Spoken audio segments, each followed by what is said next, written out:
What they gonna do when enough of them not true? Say what they gonna do, them get slew, yeah. Who do you think you are?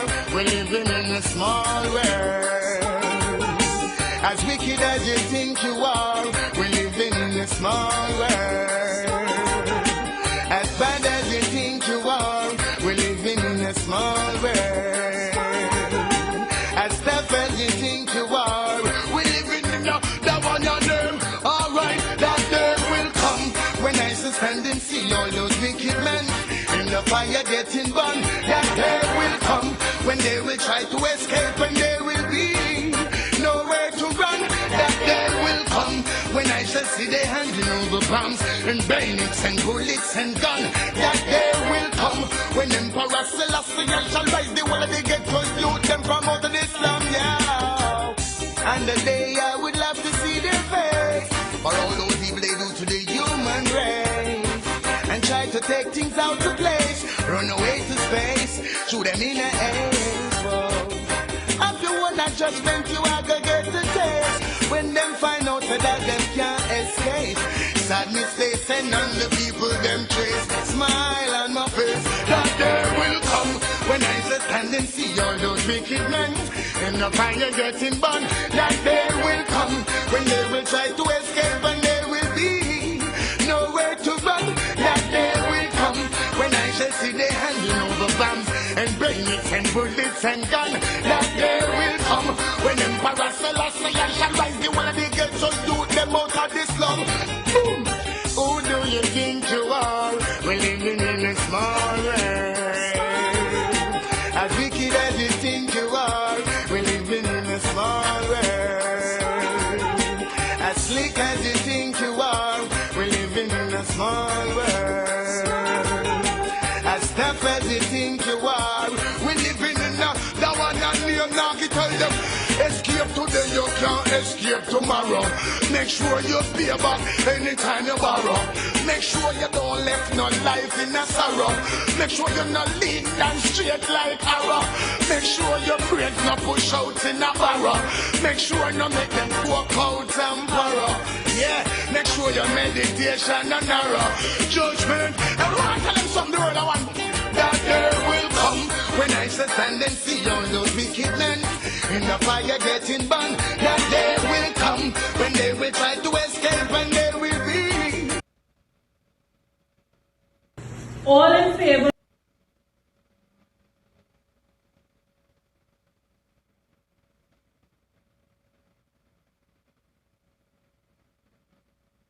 I solemnly pledge to dedicate my life to the service of my God and my country.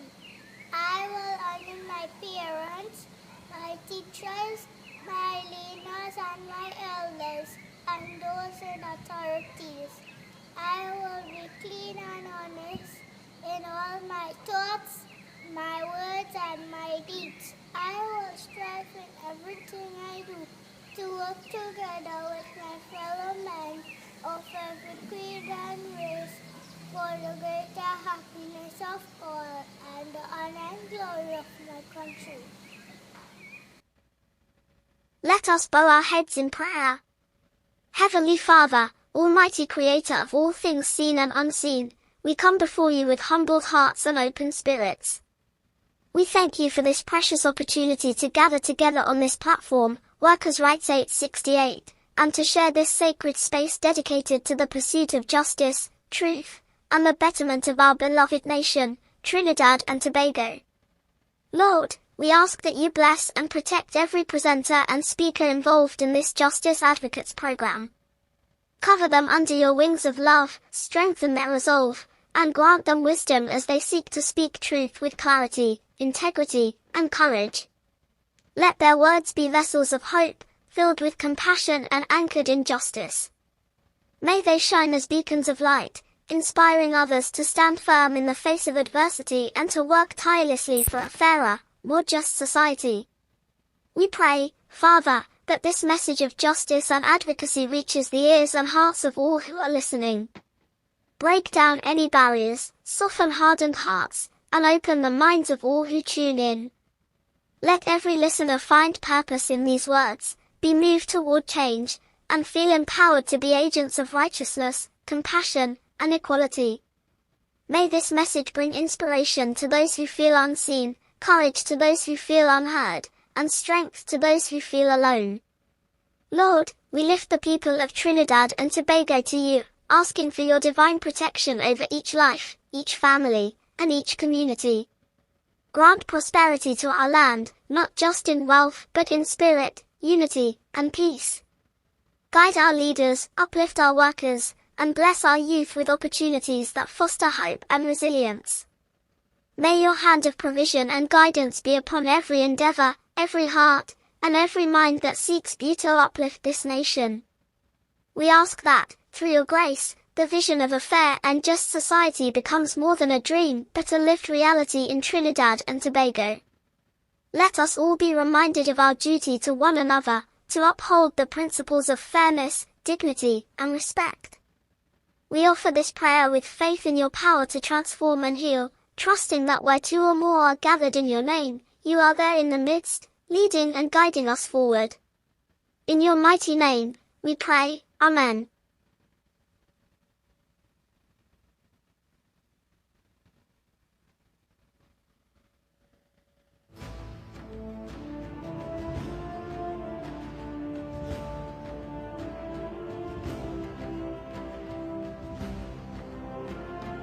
Good afternoon to the citizens of the Republic of Trinidad and Tobago.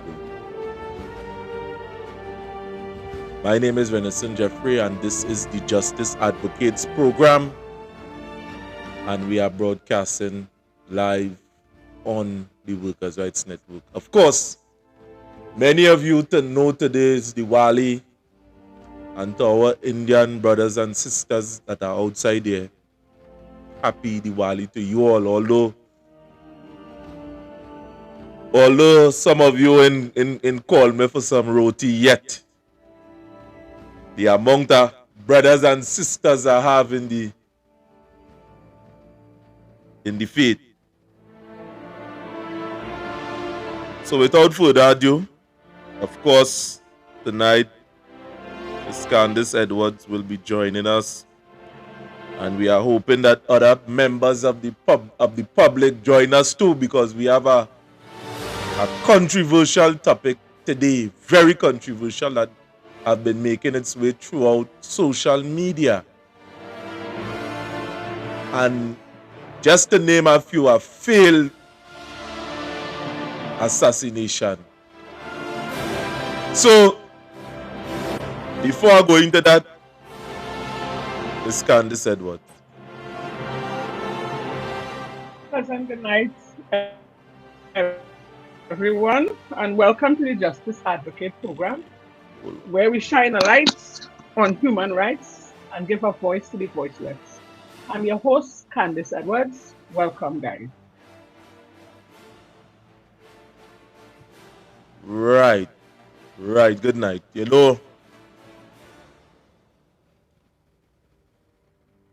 I want to know, I go start off like this. I want to know if you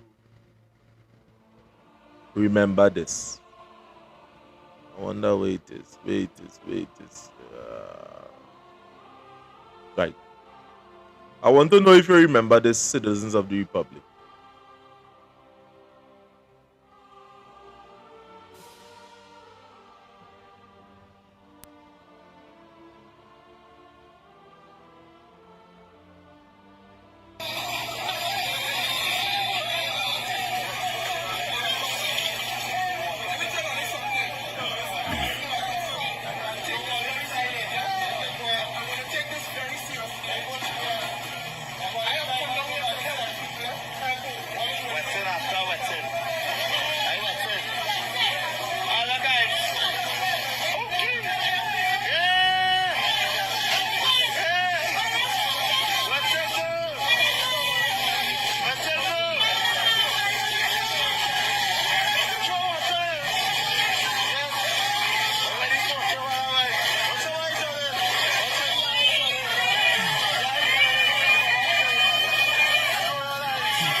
Now, that was the first clip we decided to play here this afternoon. I wonder if you remember that clip.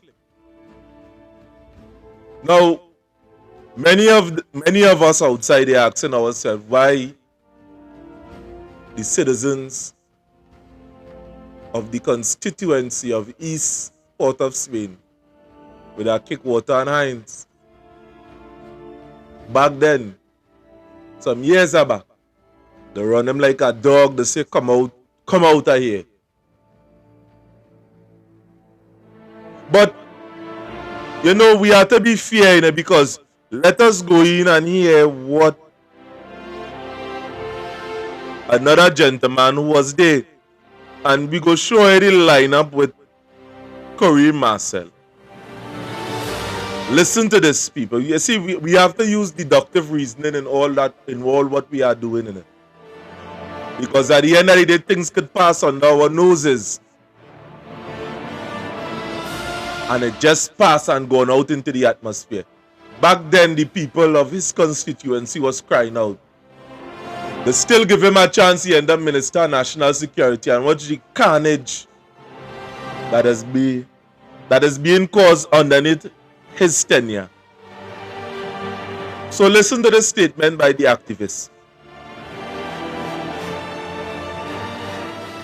Call him and every which is Curry Marcel, Schumann Wilson's son, that police, it seemed like, which wouldn't make any sense whatsoever, looking for me and the next one, a next nephew of mine, which is uncalled for. But at the end of the day, we have Fitzgerald Hinds, and I want for the listening public, and you all take note of this.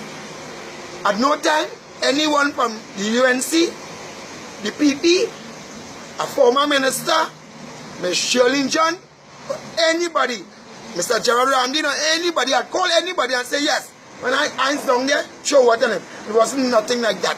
Nobody had indicated to us, here what, you are going to show what on Hinds. No, that was the youths, and that was their initiative. I 100% support that initiative. I mean, nobody will like nobody show water them. But you can't be having people move east at one time, phase 4, phase 5. Then here you have phase 1, phase 2, phase 3. And look at the state people living still. Not a canal working, I keep reiterating that. Nothing was done. And because of that,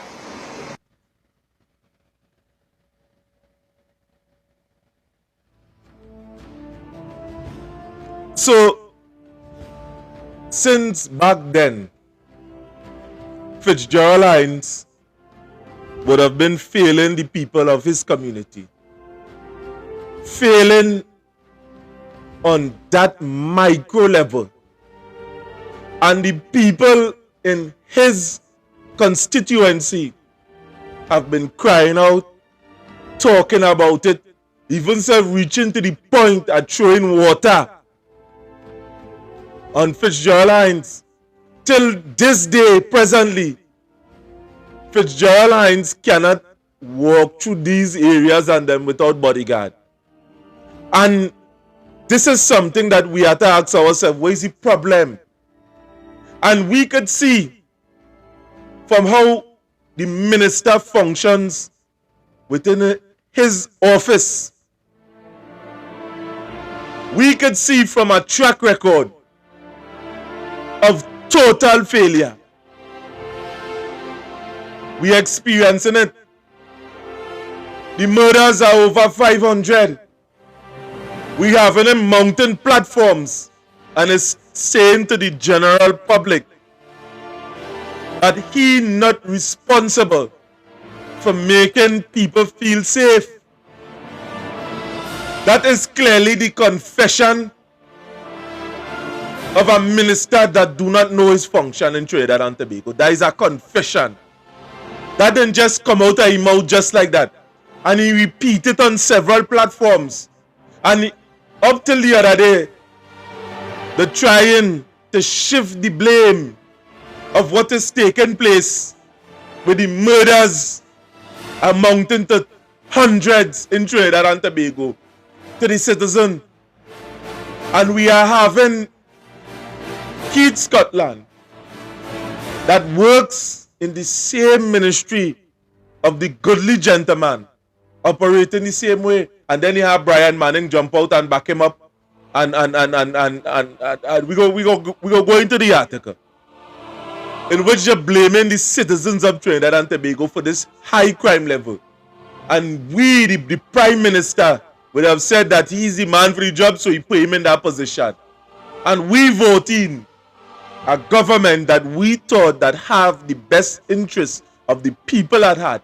But when we look back today, we see that we would have made a mistake in electing a government that is uncaring, that everything in terms of the arm of state is corrupted and continues to remain corrupted. You have to go in the license office, you have to pay, you have to go for your bird paper, you have to pay, and these things are certain aspects like the bird paper, it's free. But if you pay 100 outside the bird paper office, at the end you can get everything done in 20 minutes time or less. So we are having a total corruption across the board, and we are seeing the signs of the failures of these MPs and them. Why is it early? Why we are not taking initiative now? Why we are not taking the initiative to change things in Trinidad and Tobago? It's clearly the citizens of Fitzgerald Hinds constituency was talking about something that the rest of the public didn't see. When they pelled the water on them, nobody didn't try to find out what was the cause. Even if people was already mouthing that within the public domain, nobody take notice. And years after, crime is over 500. And a man jumping up within the public domain saying that here what's going on, it's not his business to keep the place safe. And before I turn over to Candice, that would have done some extensive research on the whole subject, there are other people, other ministers throughout Trinidad and Tobago that people is crying out on. They don't want Kennedy Richardson Point 14. They don't want Stephen McClutchy from Labre. And there are people that is saying that. There are people that do not want these people and them there. And I hope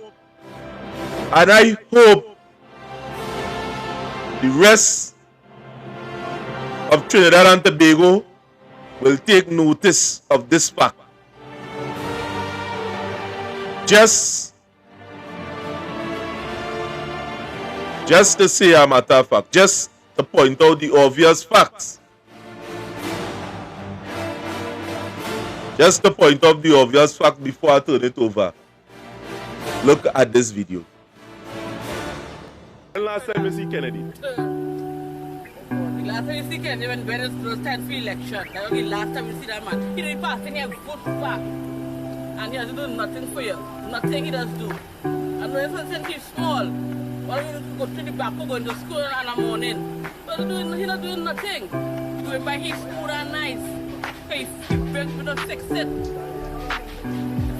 So if you had to sum up everything about Kennedy at this point in time, where you going to say about it? He's good, he do real good, he treat the people real nice. It's like shit. It's like shit.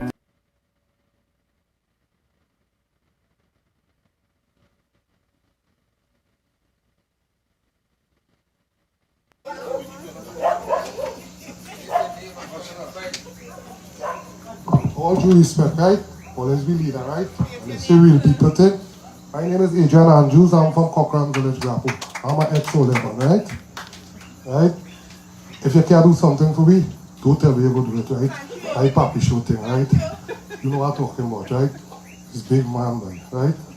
Ask cheese, right? I just go all out, right? And if you can't dance to me, can't dance alone, right? And if you can't do something for me, don't say you could do it.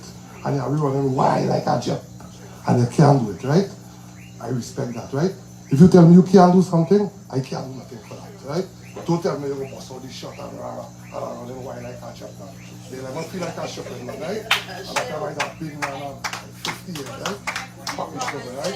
Right? Promise, so go do the people. So tell what, you bring down, we for you. You don't know that, right? So don't papi sugar. From right if you then, I say so and so, you say I'm going to happen, that happen. So I'm coming soon, I'm wasting my time, man. Time is money, I was and I papi sugar, right? The oldest thing the people didn't do that night, if it had a puddle of water, they would have kick it on the MP. People fed up. And what we are saying to the leaders and them that is over these people and them, stop forcing people on the constituency. Stop do that. The people do not want to be represented by these people and them. Stop forcing them on the people. That is what we are saying here. Because at the end of the day, the people know things that we don't know.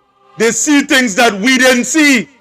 And if they are saying and they are coming out and speaking publicly concerning the representation that these ministers and them, these MPs and them is forcing on the people.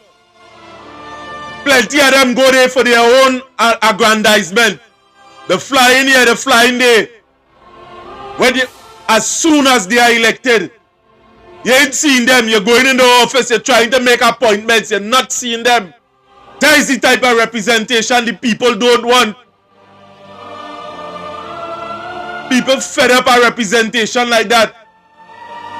Hinds, in your own constituency, the people don't want him.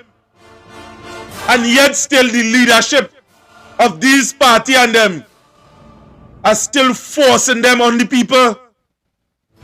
People talking about the MP for Labre and the don't see him like Casper. He and Casper is close associates. Listen to the people. Hear what they're saying. Understand why and go in and check these people and them background. For years, no type of representation. And then you're forcing your people to kick water on many MPs over. What? But as I say, I doesn't want to go into certain things, but this was a video here. Again, our next minister to kick water on him. Ask who Rohan choose the contractor. The same exact ones. Same men that come and do shit here. Faris, how will you sleep at night, boy? Faris, how will you sleep at night, Faris? All you have children, boy? All you have children, all that money you have, all that sexy pants you have. What? That is something I praying for. Because all you can't keep doing this, boy. My whole TV station gone. The same one that your backside was on. With your tight pants and your tight shirt. You're afraid to talk now? All the time in front of the cameras you just talk. Talk now, Faris. When the election time, you don't see them.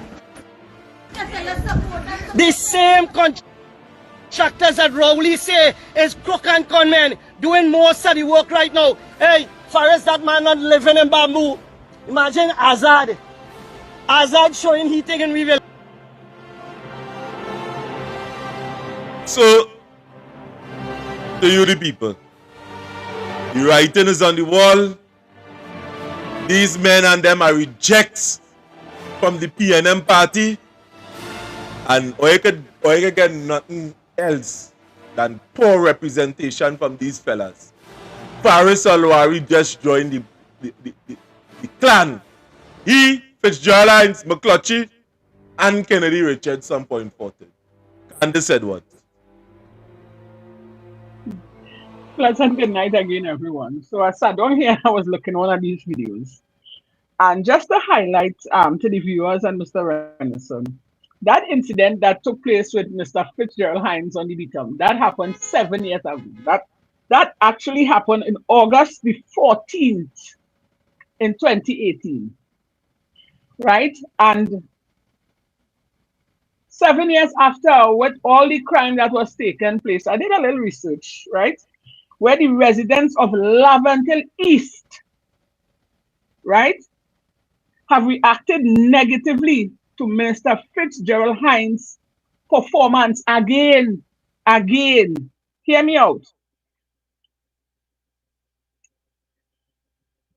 Particularly regarding crimes reduction efforts. Many express frustration over rising violence and feels that Hinds has not effectively addressed their concerns. So it's not we who saying it, it's the residents. His comments, including a controversial statement, and here a famous statement, that is not his duty to ensure public safety. Imagine that, and you the Minister of Security, and that is what you're saying to the people. But again, who's their boss? Not the big bully. So the people naturally don't want them, but they're still forcing themselves, and it's that way I call a bullying mentality. And they went on to say, he went on to say, and then they went on to say, have further all alienated constitutions. Incidents such as public confrontation, he faced in Beetham. The same thing again where they throw water on him, highlighted deep-seated anger and feelings of neglect among residents, reflecting a broader sentiment of disappointment with government responsiveness and community needs and safety concerns. So these people and them continue to neglect the people, and they keep forcing themselves. But they actually see that the people don't want all kind of crime taking place. And you, Mr. Fitzgerald Hinds, as a minister, will say that is not your concern. So whose concern it is? And I would like to see him face to face asking that question.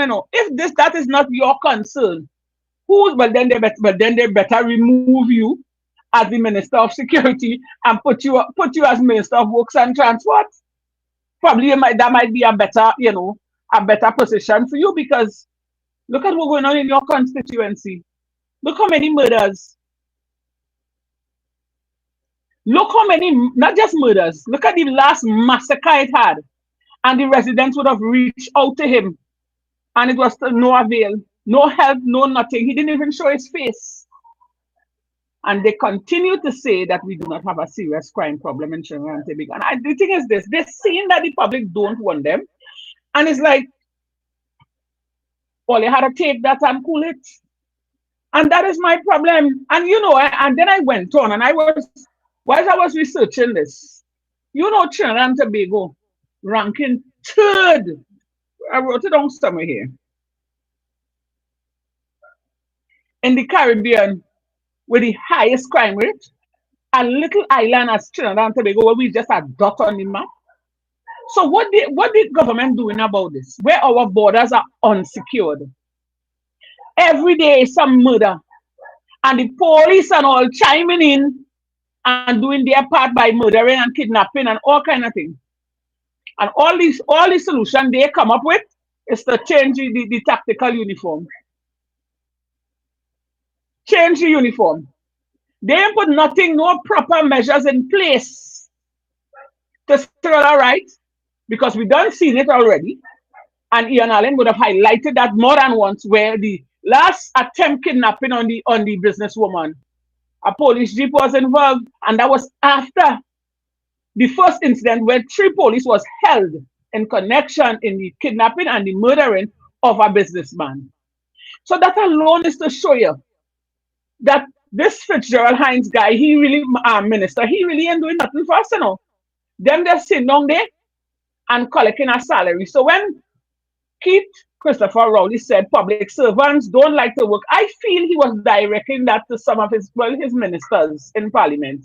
Because what Fitzgerald Hinds doing and nothing is the same, because the police still continuing to try and kidnap people. They still continue with whatever illegal activities. What measures they putting in place for that? That is something I want to find out. Because up to now, we haven't heard None of them, because remember they catch them, they catch the police and them with their hand in the cookie jar. So how come none of them never come up and give a stern warning as to if any officer of the law, whether police, soldier, um, coast guard, whatever, are being caught in illegal, in criminal activities, what are the penalties? And let them know, right? So there would be a serious charge or serious disciplinary action towards that. Everybody just going on as normal. Well, actually, them, the ministers, they're going on as normal and continuing to turn a blind eye because you know why? They're not feeling the pain. When them could beef up on security and secure themselves and their family, we can't do that. We have to fight amongst the wolves, the lions, and the tigers. We had a fend for ourselves, and imagine that. Look how hard and how sad that is. We put these people in place to secure this land and to secure the citizens, to put things in place for us, and they're showing us point blank that they do not care about us. Total neglection all over the place. And they ain't hiding it, they're telling you point blank in your face. Our Prime Minister, and I always use the famous word, he say, who live, live, and who dead, dead. That alone is enough. If your ears clog and you're hearing, that is enough to unclog your ears, so to bring you back to reality, to shock you back to reality. Because last election, he came up and he was telling us, vote for the party of integrity, the party of the choice, and what he will do from what he wouldn't do. And after 5 years, he comes to tell me who live, live, and who dead, dead. So that is alone to show all these murders that taking place. You feel them care? You feel this government care about you and I? They don't have to study about the high food prices. And my thing is this, they're always quick to blame the opposition leader. They're always quick to throw the blame on somebody else instead of standing up and taking the blame and trying to put heads together to deal with a serious, dangerous crime problem that we, the citizens, we, the poor man on the ground, going through. But instead, they're sitting down in Parliament and they're laughing and they're making all kind of joke about who's Zamin and who is this and who is that. That alone is to show it. And I'm glad that little clipping come out and that little, that little voice thing come out, because you know why? That alone is to for people to see that they're really not taking us serious. We are the ones that's suffering for the high food prices. We are the ones going through all the crimes because you don't know when is your turn. You don't know if your family is safe. It's a lot of people want to run from Trinidad right now. You hear what's going on? We ranking third in the Caribbean island for crime, for high crime rates. And our Prime Minister and our Minister of Security and the Coal Pot man comes out on national television and say that we do not have a serious crime problem in Trinidad and Tobago. So I don't know what country they're living in. I feel when they come out and made that statement, they was high on some kind of substance, because you're seeing it every day. You're hearing it every day on the news, and thank God for social media again. So the social media keep repeating it, and thank God for them social media activists and them bloggers, them TikTokers. Because if it wasn't for social media, we wouldn't. It have plenty of people who not computer savvy. Plenty of people would not have known about these things. Thank God for TikTok and WhatsApp and all these things. And these people continue to turn a blind eye. They have public servants living under poverty. You will watch big people who working hard for so many years and give them 4% back pay. And then you will raise the income by $2. But none of all they would say, let me take a pay cut. Or do like Jack, and Jack say you only take $1. All they're doing that, all they want to fatten on their pocket. So sink or float, whenever the time comes, if all they stay in power, well, all well and good. But if they get rid of all that, which I do hope and pray They get rid of all their business still fixed. It's we the citizens to catch, and all they've been playing with the lives of the citizens for so long. And to imagine that all they're playing with people, with our lives, insulting us, leaving us for dead, leaving us for the crime to take over us, and still turning wrong, turning a blind eye and saying who live, live, and who dead, dead, and all. They're coming now, next election, to ask us for our vote.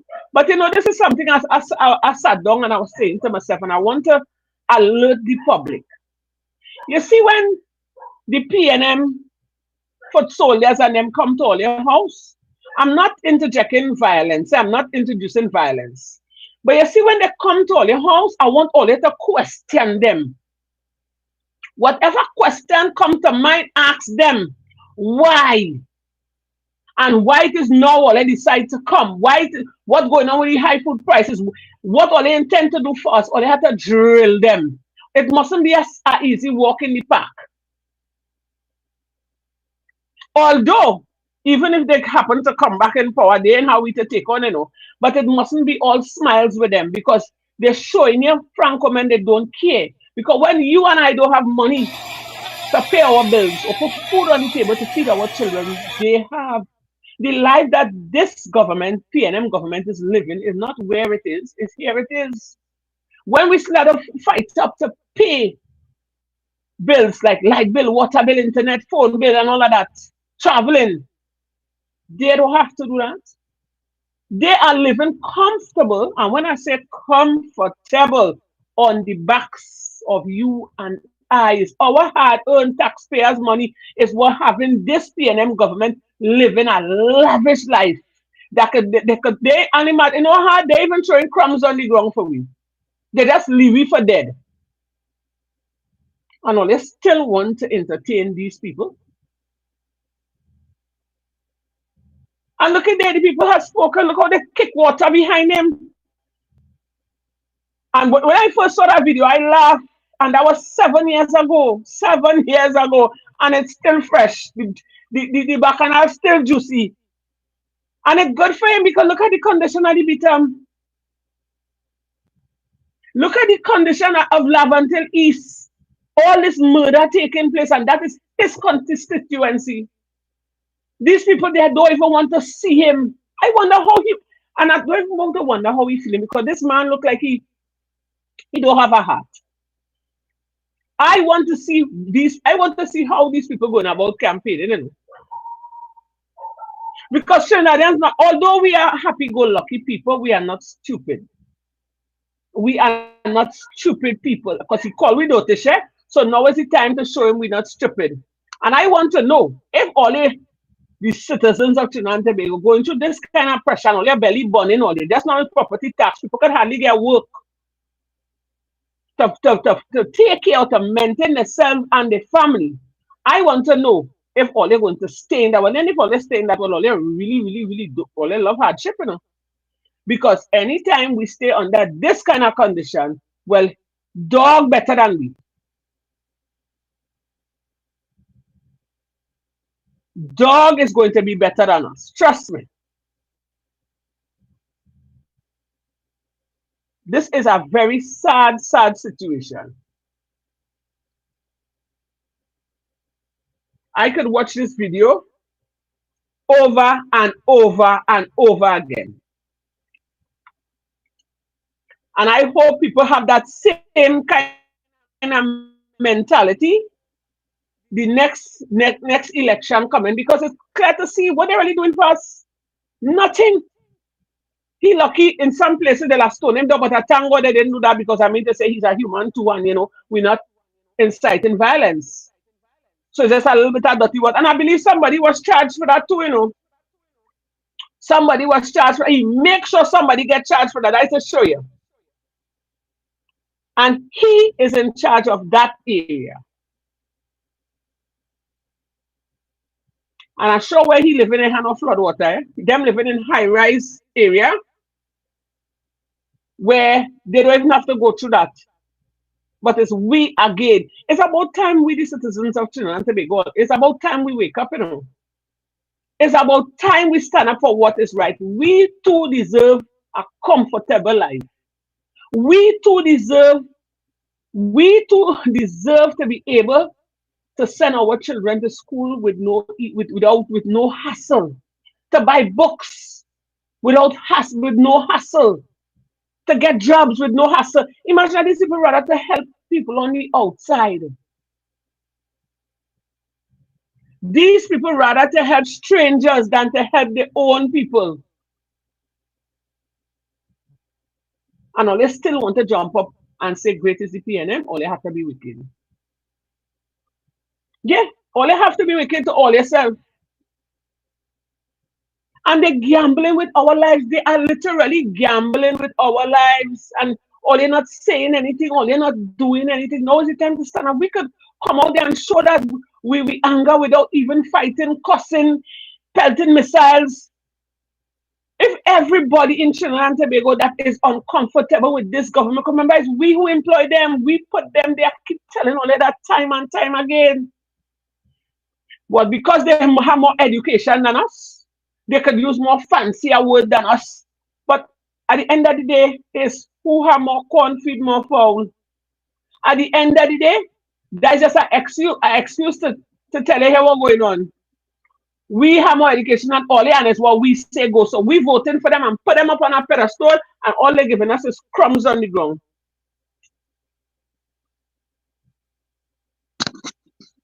All they're giving us is crumbs, and we accepting that. How long? How long? And as I keep saying, I want to believe that this government would have known about this crime problem that we having. And they're trying behind the scenes to fix it, but it get way out of hand. Because if you have 3 officers, you lock them up for murder, kidnapping and murder. And then a couple months after, or a month after, while the thing was fresh, a police jeep pull up on a scene to kidnap a businesswoman. So then what? Who really running the country? The criminals or the PNM government? That's a question we had to ask. Who really running the government?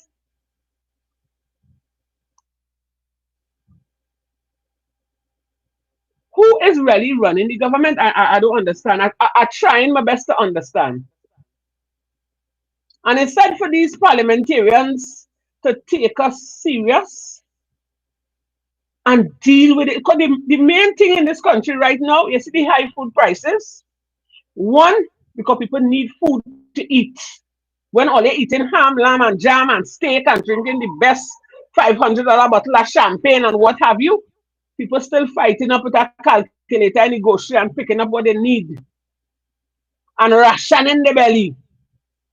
And you see the crime, well, I don't know which one going first, but you see the both of them, you see right now, that is our main issue. And you see the fact that the police has involved themselves in criminal activities. And it's so sad to see. It have good officers, it have good police. But at the end of the day, one bad apple does spoil the whole bunch. So if we've seen it on TV that police are involving themselves in criminal activities, the other officers who are doing their work and it's law-abiding officers and doing the right thing, them are not being deemed bad. You see sometimes all them bandits and them have no respect for the police. Why you think they don't have respect for the police? Because why? They know what we don't know. You notice when some people come up and they're calling and they're cussing, they're talking about the officers and them, how officers bringing this for them and officers doing that for them. And up to now, all them put nothing in place to deal with officers like that, because I sure all this sting operation, all let us do, I sure they have that kind of intelligence to do sting operation on all their own officers, but all they refuse to do it. You know why? Somebody hiding a secret for somebody. And I say that without apologies.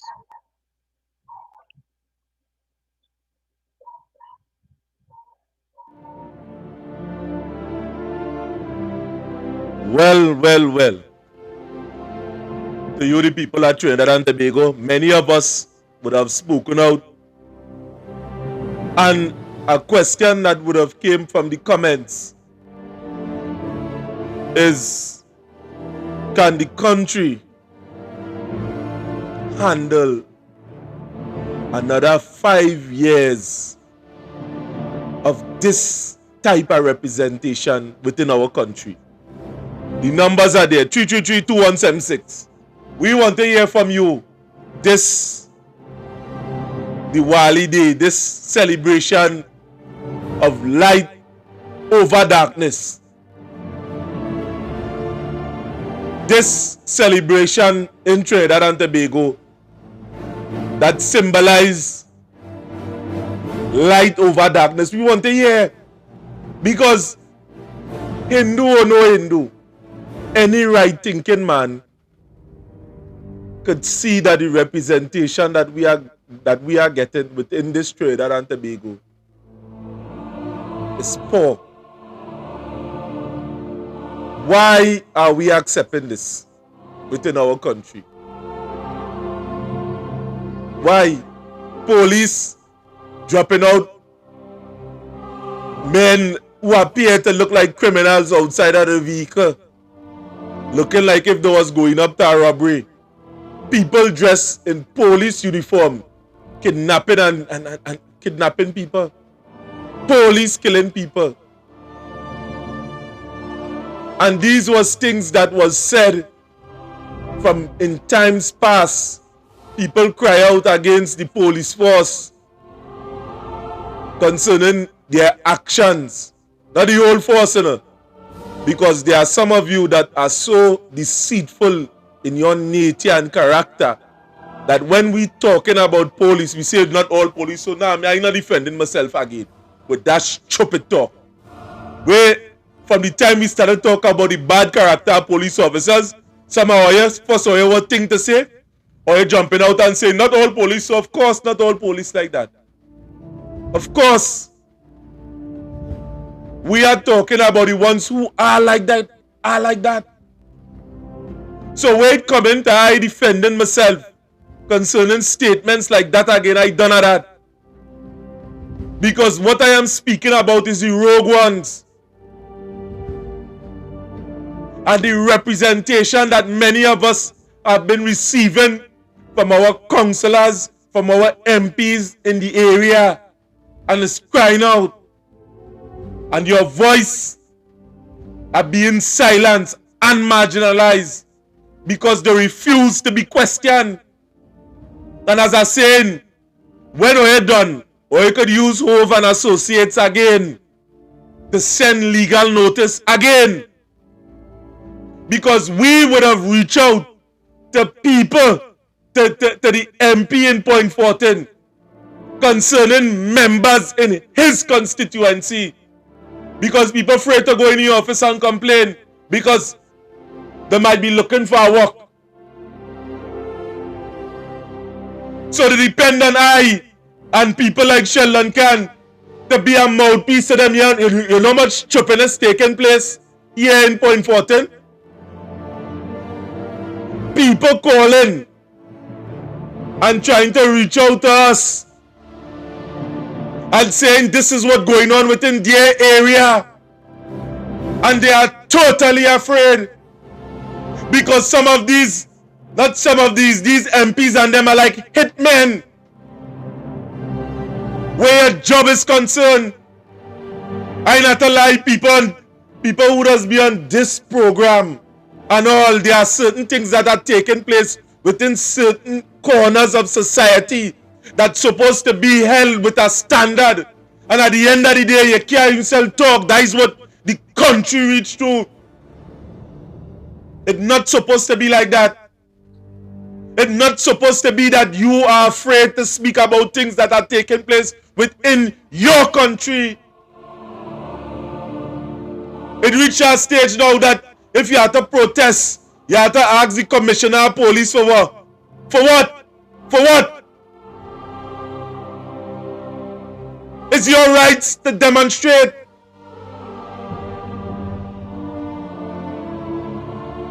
Where we reach in Trinidad and Tobago. Where we reach in Trinidad and Tobago. People like I and other activists who are in the background that are speaking out for years concerning the type of representation that we are receiving in Trinidad and Tobago. But how much of you are honest with yourself to say, all right, we're not accepting this and we don't want this for our children? At the time when I used to do counseling,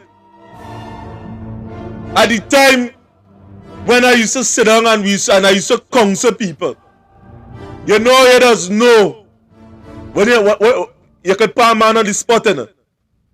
And here we just ask him. Because there are certain people who just lie to themselves. So here the question we just use to corner some of them men and them. Brother man, the way you're acting, will you like your daughter to go with a man with your behavior and your caliber? And suddenly, that person does snap out at you say, wait, boy, I ain't gonna like that. But before we reach to that stage, this man jumping through hoops, no, that woman do much something, and I had to horn she back, and other thing you don't know. So when we simmer him down and we listen to everything that the gentleman had was to say, and we say, boy, will you like your daughter to go with a man like you? Or will you approve something like that? And suddenly he come back to his senses. The people at Trinidad and Tobago, this thing is simple. Here. This thing is so simple. It didn't take a blind man to see. We are not being represented in Trinidad and Tobago. The people is crying out. You can't protest. This thing we are done in a dictatorial state already, where the beliefs of one man is being forced on the citizenry of Trinidad and Tobago. And we are left to accept this. The people in Fitzgerald Hinds, they reject the man. Thousands of people speaking out concerning that. The whole nation is feeling the effects of this man's incompetence and was talking about it for years. But yet still, you hear some of these PNM activists on other radio stations and on other program that they done buy out already. So it don't fail. Their opinions are not autonomous. There are people deep in the PNM party that have been victimized for having a clear sight, for talking certain things that are outside ideas, fresh ideas, that are victimized and marginalized the same way. And what we are saying here on a constant basis is you, the people at Trinidad and Tobago, wake up. Wake up. Smell the coffee. It ain't go get better. Stop waiting on somebody to save you. And Candace would have said something just now. She said, boy, question them, run them. Because you have 5 years to question them. And you're asking them on every platform that is available to you. Many people are asking them on TikTok, YouTube, Facebook, Twitter, asking them, and no question, we must run them like dog and say, get out my place. That is the same place they want to take from Oya. Or you have to get sense in it. We have to get sense in it and understand what we are up against, who is our enemies, Right now our enemy is the PNM. So when the time comes, you see part of understanding your enemy is knowing who to swing the sword against. And what I am saying to you, members and citizens of the Republic of Trinidad and Tobago, it's time for us to swing the sword. You are not victim. Many of you are able to stand up and fight and able to articulate what is going on within your area. And we are inviting you on this platform. Come out. Show yourself approved. Ask yourself if this is what you want. for your children going forward in the future? Do you want a place that is flowing in milk and honey to turn like Venezuela? Do you want a place we was at a certain point where we was at the pinnacles of riches in Trinidad and Tobago that everybody could have got $1 million? And now we hearing bullshit from all these ministers and them making excuse every single day. Every single broadcast that you are seeing is excuses from the PNM for not functioning how they ought to. How much of these prayers we could take? How much of this we could take? It's a damn shame that what we are seeing now from Fitzgerald Hinds and what we are getting from the MP from Point 14. Yes, I say it, Kennedy Richards, and from the one from Labre, who brother is Casper. He had that in his vein because nobody don't know who he is, where he come from, and what he's about. And Labre had the most highest unemployment in the country. I could tell you because on the ground people suffering down here, and it have a big industry. And just yesterday we supposed to have somebody that come in here to talk about that. We in this area, St. Patrick, is contributing for 11 billion US to the GDP every single year. At 28 billion, we providing 11 billion US out of 28 billion for the year. We doing that. 40% of the GDP.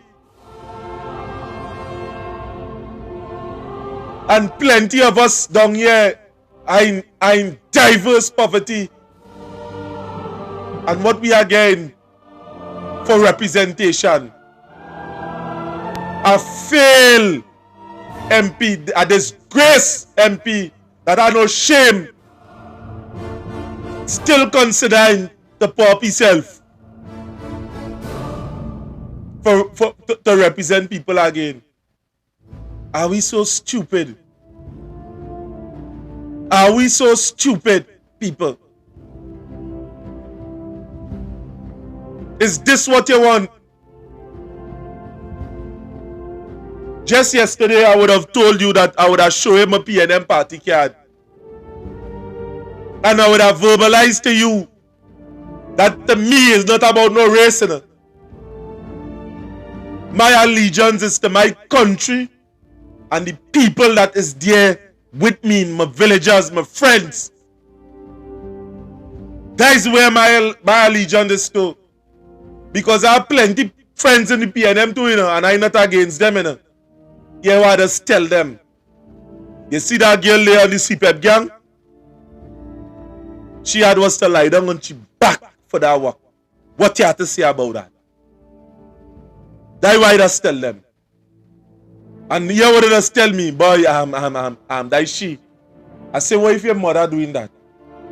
All of a sudden, they hush them out. All of a sudden, they hush them out. Men in this area, I was to tell the wife to go and spend a night by boss man, or by MP, or activist people, women from this area. Say, boy, hey, go by the councillor tonight. Go by the MP tonight.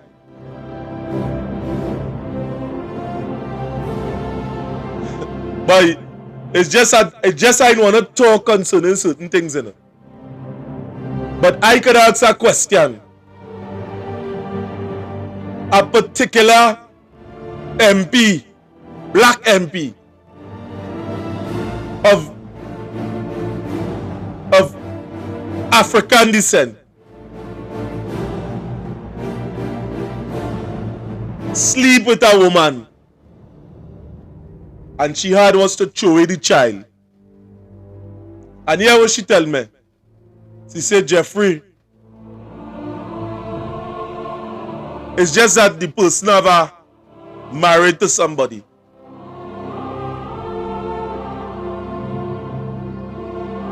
She tell me she name and all. She say, boy, tell the person who is boy, boy, boy, this thing.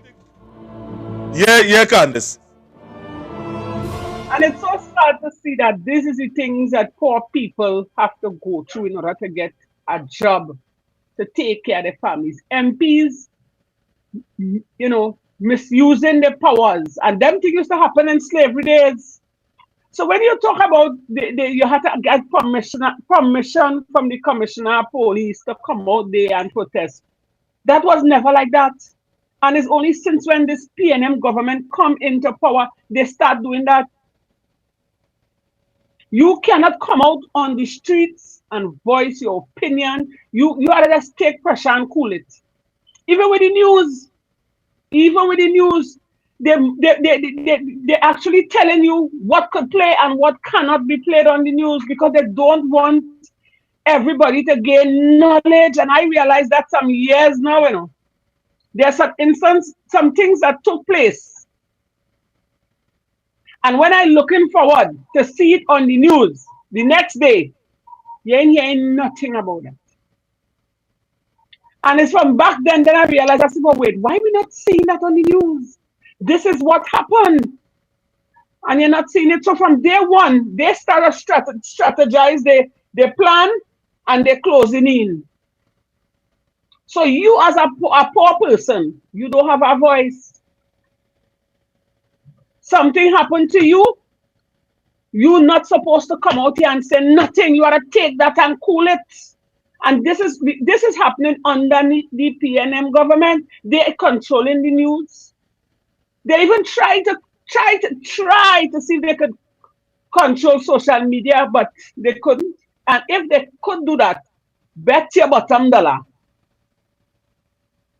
they mash up social media, And I have never seen a government so evil.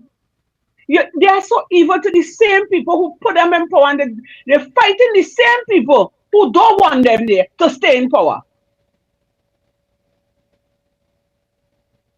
Now it's the time for we to really wake up and think in Trinidad because we, the citizens of Trinidad and Tobago, and I'm sure I can speak on behalf of the majority of people, we can't take another 5 years of these people, And you see this thing about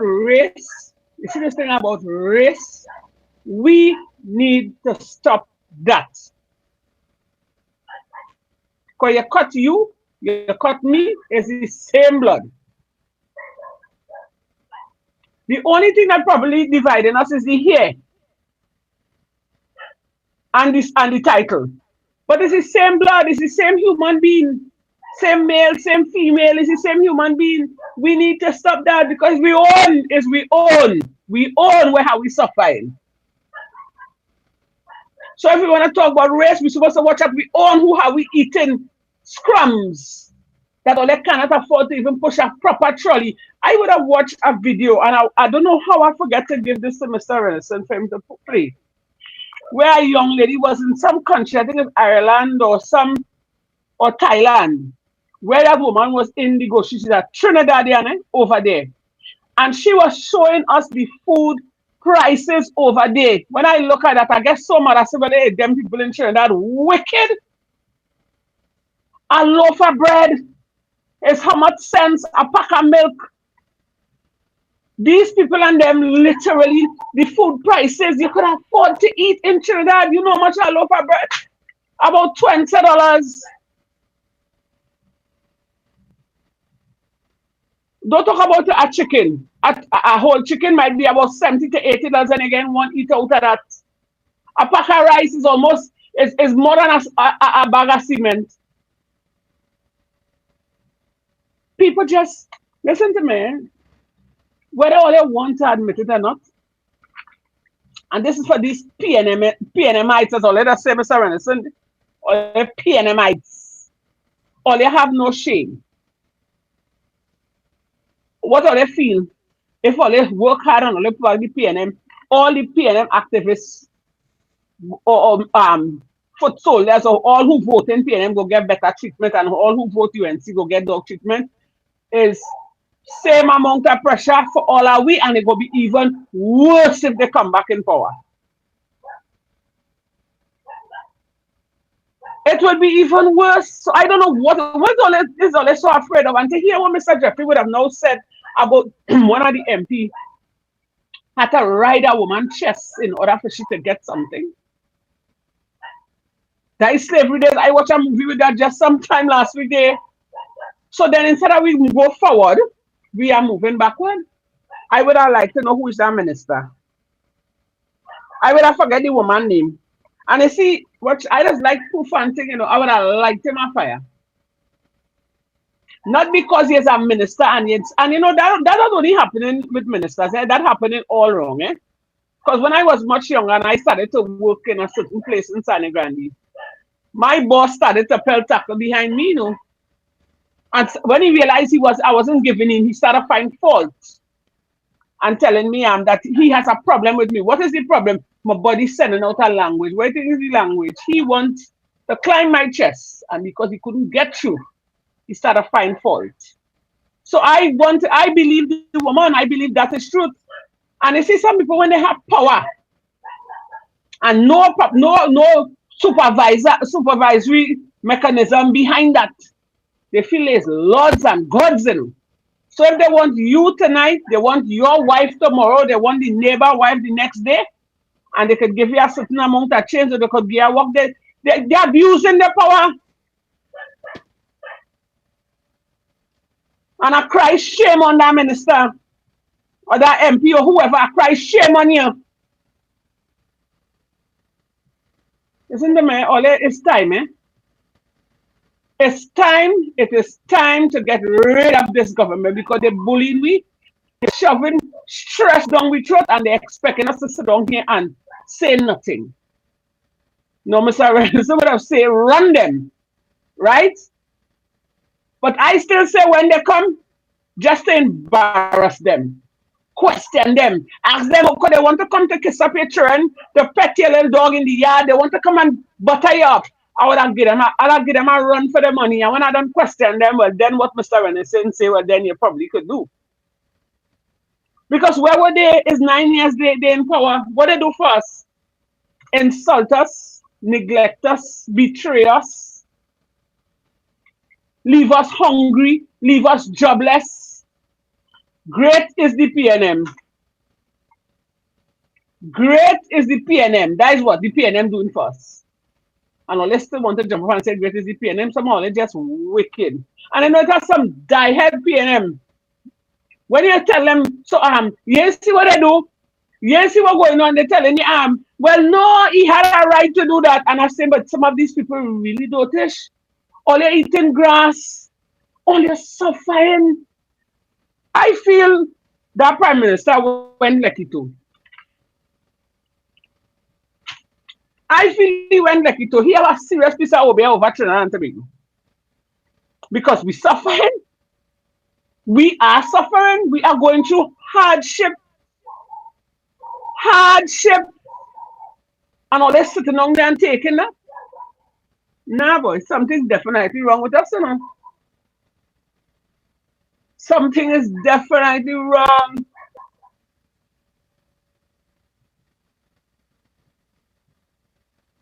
And this, you see, we must reject the PNM. As a matter of fact, let me play this video. You're playing too much, man. Or you're playing too much outside it. There's the library area. Hear what the people have to say about the people in library. The EP in library. Committee never give me nothing. The house born and still living in the same place. And I still struggling and fighting here. Committee never give me nothing. PNM, UNC. I don't go to nobody for nothing. I just want to see betterment in the community. You just want to see betterment? Betterment. Right. And people here for years gone by ain't doing nothing. All of we are the 8th one in the world and still doing nothing. We have material to do this. Right here we mining material to get all these things, but we still struggling as a community. Still struggling, and we are the 8th one in the world. And we had the 8th one in the world in the place. People just come there for pitch to pay. PNM come in power, PNM do. My mother is a PNM. My mother died at PNM. What do you do for my mother? PNM never do nothing for the country. I don't know what you're going to talk about PNM do this and PNM do that, PNM do that.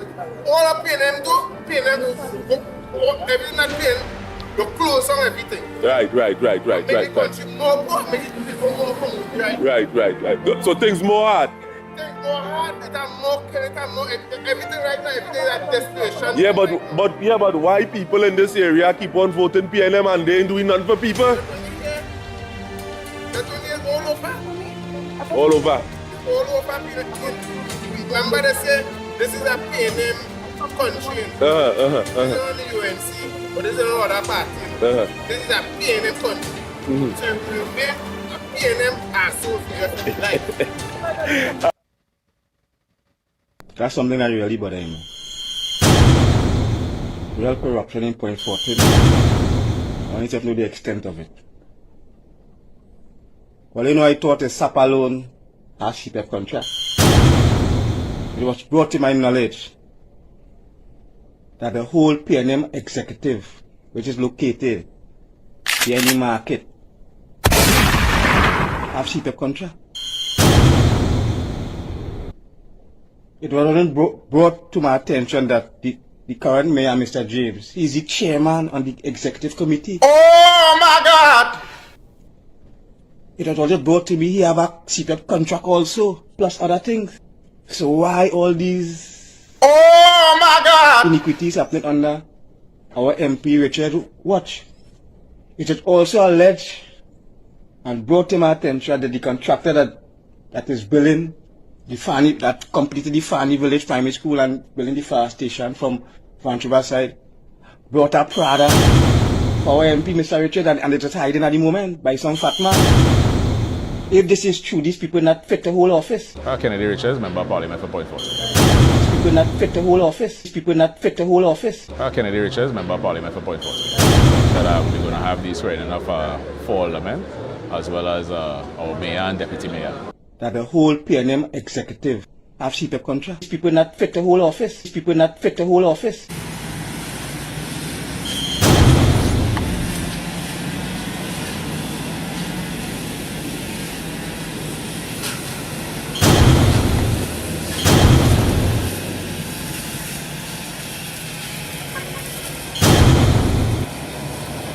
These people not fit the whole office.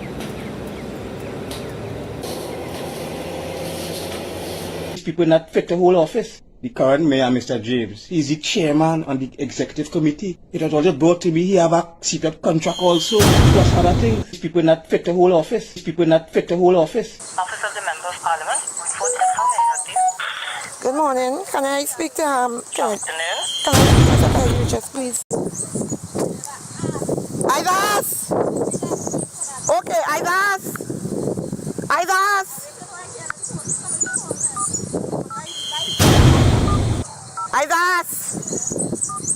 Yeah, you come here, call me an ass, right? Okay. But you cut down the fence, you cut it down, and you come in. Yes. I was right here when they tell you don't put the camera. Office of the Member of Parliament, how may I help you? Good morning. Can I speak to Good afternoon. Can I speak to Mr. Kennedy Richards, please? Speak to who? Kennedy Richards. Mr. Richards, he's not in office at the moment. Could you contact him and tell him his mother-in-law is on the land where I live in here and cussing me and getting on here and saying that of Kennedy, son-in-law, he can't do that. She not living here. I build a place here and she getting on here with me on the land here. She come throwing thing on the land. You get she throwing thing on the land. Okay, ma'am. What is your name and number? 293-1821. Kennedy. I Kennedy.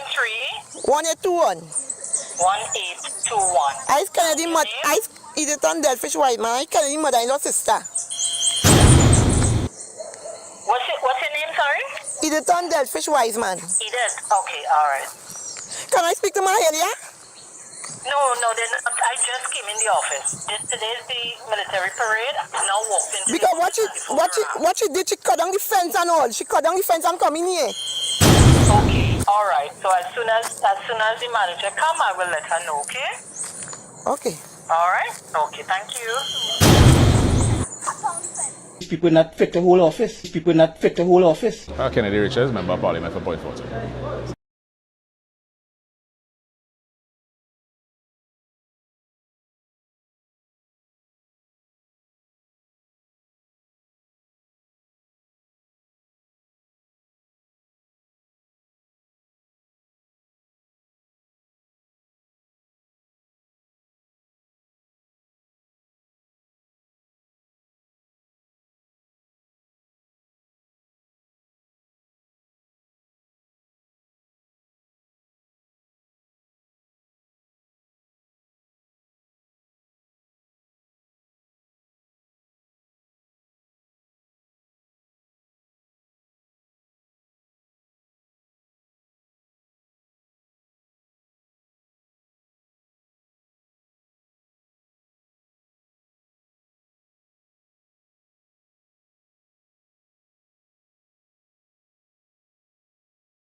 I fed up. Better I didn't hear what I now say, because at the end of the day, within that statement, I was cussing it. I was cussing. I am fed up of what is taking place within this country. We are held captive by the people down here, by people, not just them that thieving, not just by them that are corrupted, but by people that are refusing to stand up and say something. We, the people of Trinidad and Tobago, are held captive by that.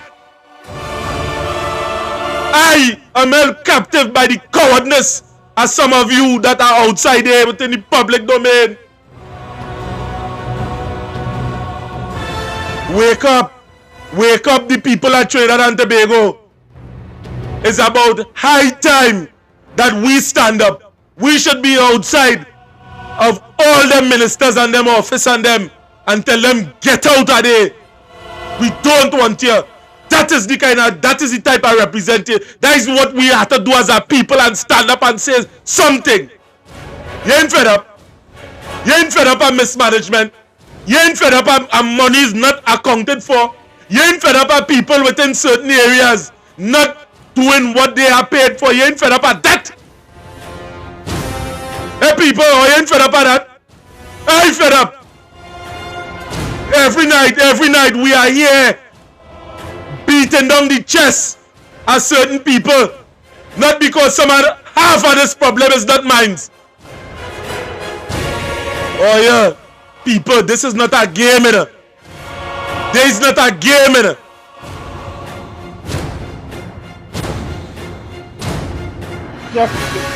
I realized tonight you're on fire. I realized tonight, you're really angry. But you had to take it easier, because listen to me. You see high blood pressure? It had times I myself just want to boil up, but we are the voice of the people. And if something should happen to you or I or the team, they wouldn't have a voice. So we had to learn sometimes to suppress that anger. I feel your anger and I feel your pain, But you see, at the end of the day, the people have to get up and take a stand. The citizens of Trinidad and Tobago have to get up and take a stand against these hungry, evil slave masters that wants to take away our rights to feed our children, that wants to take away the rights for us having a better future. We have to stand up to these people and let them know enough is enough. Because if you notice, every time we call them out on some piece of shit they do, where they throw the blame? On the opposition leader, or they throw it back on we, the citizens. So we are to be blamed for what is taking place in Trinidad and Tobago. We are to be blamed for the high food prices. We are to be blamed for all the criminal activities that the bandits are committing, and officers of the law who supposed to be upholding and protecting we, the citizens. We are to be blamed for the foolishness that they are doing. All are not tired. All don't want a better life. I want a better life, and I want to be able to walk out of my house without fear. I want to be able to push a trolley in the grocery and buy the things what I need and what I want. If you notice, that amenity to being able to buy the things that you need and what you want is only for the ministers and them, because they ain't taking a pay cut. They living comfortable. Them have free allowances, housing allowances, food allowances, bills allowances. They don't have to pay for nothing. But they're looking down on us and telling us that we have to pay for everything. High food prices, tax, you name it. They're just coming up with all kind of laws and they're enforcing it on us. Slavery days kind of behavior. And we must continue to take that. And they want to shove it down your throat, this race card. They see this race card, all they need to stop it. We, the citizens of Trinidad and Tobago, need to stop it. It's years, these people are making a mockery out of us. It's years these people have been doing us wickedness. I will say it's wickedness. You know how hard it is for people not to have food to feed their children or to even buy books to send them to school. They're like coming from work and I see a little small man, if it's the shoes on the little small man foot. When I asked him, I said, one pair of sneakers. He said, my mommy couldn't afford to buy a pair of shoes for me, so she stick it with glue on it on stick. Imagine that. It have people who tell me they went to they waited on an appointment from the MPs about 5-6 months ago, and up to now they can't see the MP. Look up in my area, they don't even know who is the MP for the area. They don't even know. And all they still want to sit down and take pressure. But like all they don't know what is that, like what happened, like the pressure gone to our brain so much that we forget what is a good life. Or they forget what it is to go down the road and leave your forget a window open and still come back and meet everything in your house. Or they forget what it is to go in the bank and come out with your money in your purse without it being snatched. In this country, if you as a poor man climb up, no, Rowley would have said the rich have to get richer for the poor to survive. I find that is an insult, and I find he should take that back. But then again, he's a pit bull. He ain't taking back that. So you as a poor man who have the right mindset to build yourself, to take yourself from point A to point B, and make something of yourself to maintain your family in the right way. You as a poor man can't do that, you know. You know why? Because it have organized crime. Because if one or two police pass and they see, you know, your business thriving, they're sending the organized people to come and touch you up. What really going on in Trinidad? As I said before, you see, when the law of the land is crooked, the law, the people who is in power, the people who is in charge of safety in this country, climb the fence. Hello, Trinidad and Tobago. We are in problems.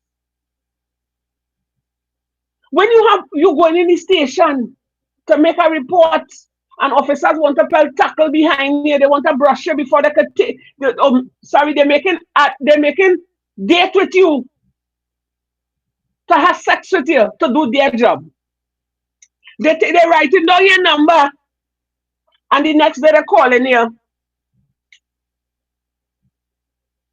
Slavery days thing again. So you ought to give your body. Them getting paid by the government. It's a whole sort of slackness. And I find, you see, if the law of the land is crooked, nothing will work. That is why we have so much a high crime problem in Trinidad and Tobago. Because when a man walk in the station to make a report and he expect the police will deal with the situation, you know what they're telling you? That's for the court. And they shut you down one time. People are taking that no more. It's a small money to out a man lights. You know, I was saying, my thing is this, You see the fact that Rowley stop overtime for them police and nobody know no self is who live and who dead. My thing is this. We need the police to protect and serve. We need the police. We need them. No matter how bad they is, we need them. Put things in place. Give the police and them a proper salary. Give them a proper salary. Correct me if I'm wrong. Give them a proper salary. And I see anytime they find them in any kind of criminal activity, you have to snatch back the law of the land from these people, you know. Because who guarding the guard? Tell me. Who guarding the guard? I want to know who guarding the guard. Because all police murdering people coming out and talking. Look at what would have taken place with my son. I see with my own two eyes, and other people see the people who see get beat up and locked up for seeing. And first they want to shut me up. They meet me next son and they give here a drug trafficking case to shut me up again. Is that a civilian do that, you know? It's an officer of the law. What really going on? What really going on? And our Prime Minister is hearing these things. Mr. Keith Christopher Rowley, boy, you're hearing what's going on. You're hearing your citizens in pain. People crying out. And you ain't care. You ain't care about us. Nah, that is unacceptable tonight. Hypocrite have innocent people who want to live a decent, quiet, comfortable life with their families. And because of what's taking place in this country right now, people are afraid. If you give me a chance to, I pack up my bag with my family and sell my blasted house and go. We starting to end up here like whatever the zombie was in Venezuela or this country where Venezuela, like the zombie come across here. Because people want to leave and who on the outside frightened to come back home. And you standing up as a prime minister with your chest up in the air and you're proud with this nasty dirty one will come out and tell people to cook on coal pot and ride bicycle. This man has no shame. This all wicked or something? No, something is definitely wrong. Something is definitely wrong with us. So all you do want a better life. All you do, Mr. Jeffrey, I wonder if I would like him to open up the lines, you know. I wish the lines could have been open. I wish the lines could be open. We're getting a lot of problem with the audio tonight, and you know when that happening is sabotage. Yeah?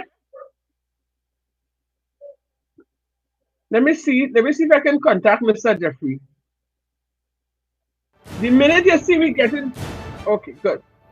Candace, I right here, you know. You see, somebody would have mentioned now there that the no audio. Right, we fix that, but Candace, I really fed up tonight concerning this. It's about time something must be done concerning this, or else we just spinning top in mud. There is no joke where this is concerned. I'm not joking here. This is not a joke here for me. when people feel and at the end of the day, or you feel that, you know, we getting some kind of sponsorship, we doing this for likes and all them kind of thing. It's just about sending the message outside it. I fed up talk this story here, live, on air. Why I doing this? I was at one point in time was working on a job, and I was fired from that job unjustly. I was fired from that job unjustly, and when I went to the damn trade unions and them, no representation. No representation. That is what taking place within my country. I paying them salary. At the end of the day, and next thing, you talk about arrest. I too was locked up without getting a charge. Where you see that in Trinidad and Tobago, a stinking magistrate from the Point Fortin court do that? How you expect me to react to the system that is outside there? How you expect me to react to that? And what I decide to do was take my little small money that I have and open a platform, not open the platform, together with other people, buy camera, who donate what, and we give the people at Trinidad and Tobago a voice, something that the rest of mainstream media that is not doing it. There are other people doing it. But how much of us taking the opportunity as to understand? I have a partner the other day, he and all was fired unjustly. But who representing these people and them? When you go to the union, them going with the company and cutting deals. When you carry your plight to the court dragging on the matter to drain your pocket. That is what taking place within our country. The whole system is corrupt. And it's like if nobody don't want to treat with that issue, the police have a free platform, a free place where they can advantage citizens. Because from the time you go in the court, the magistrate don't want to hear you at all.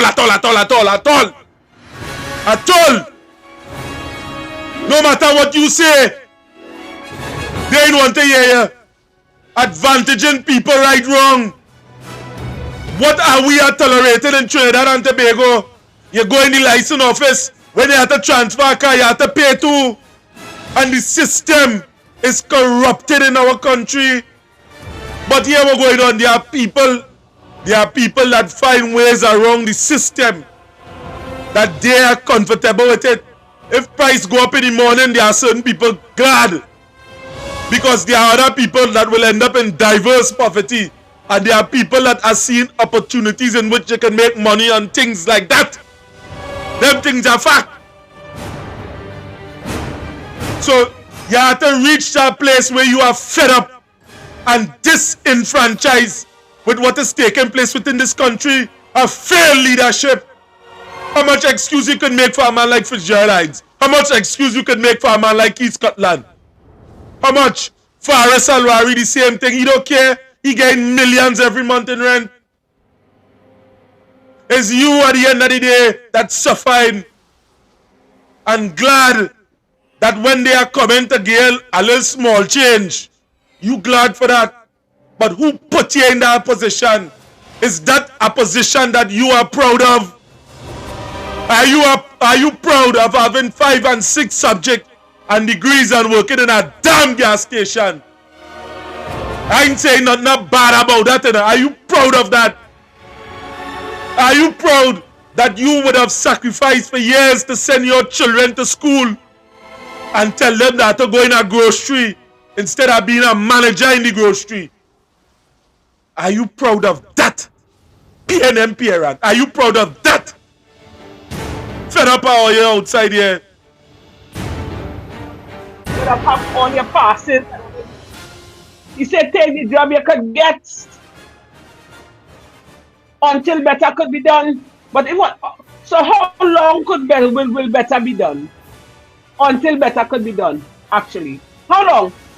When they're not putting things in place for the young men and women. And in certain positions, when people are supposed to retire and go home, you're bringing them back on contract.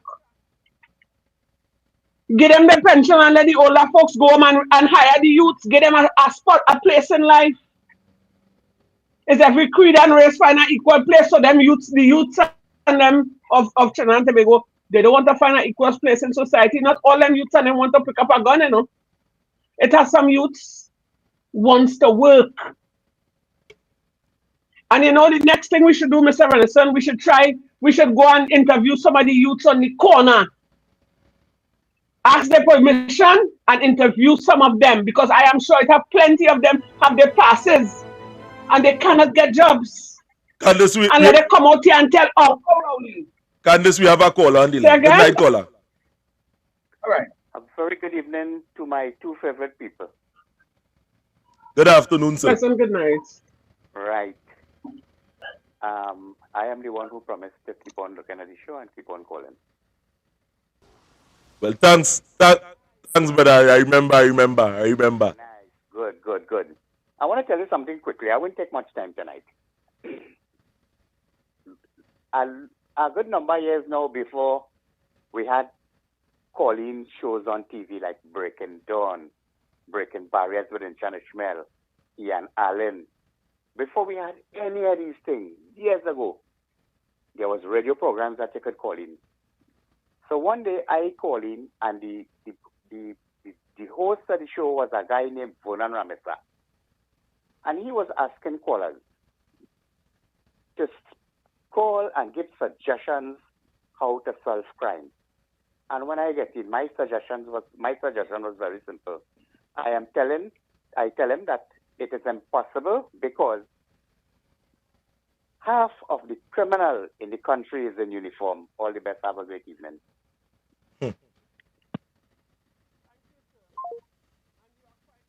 As I just always say, who guarding the guard? Who watching them? There is no system in place for that.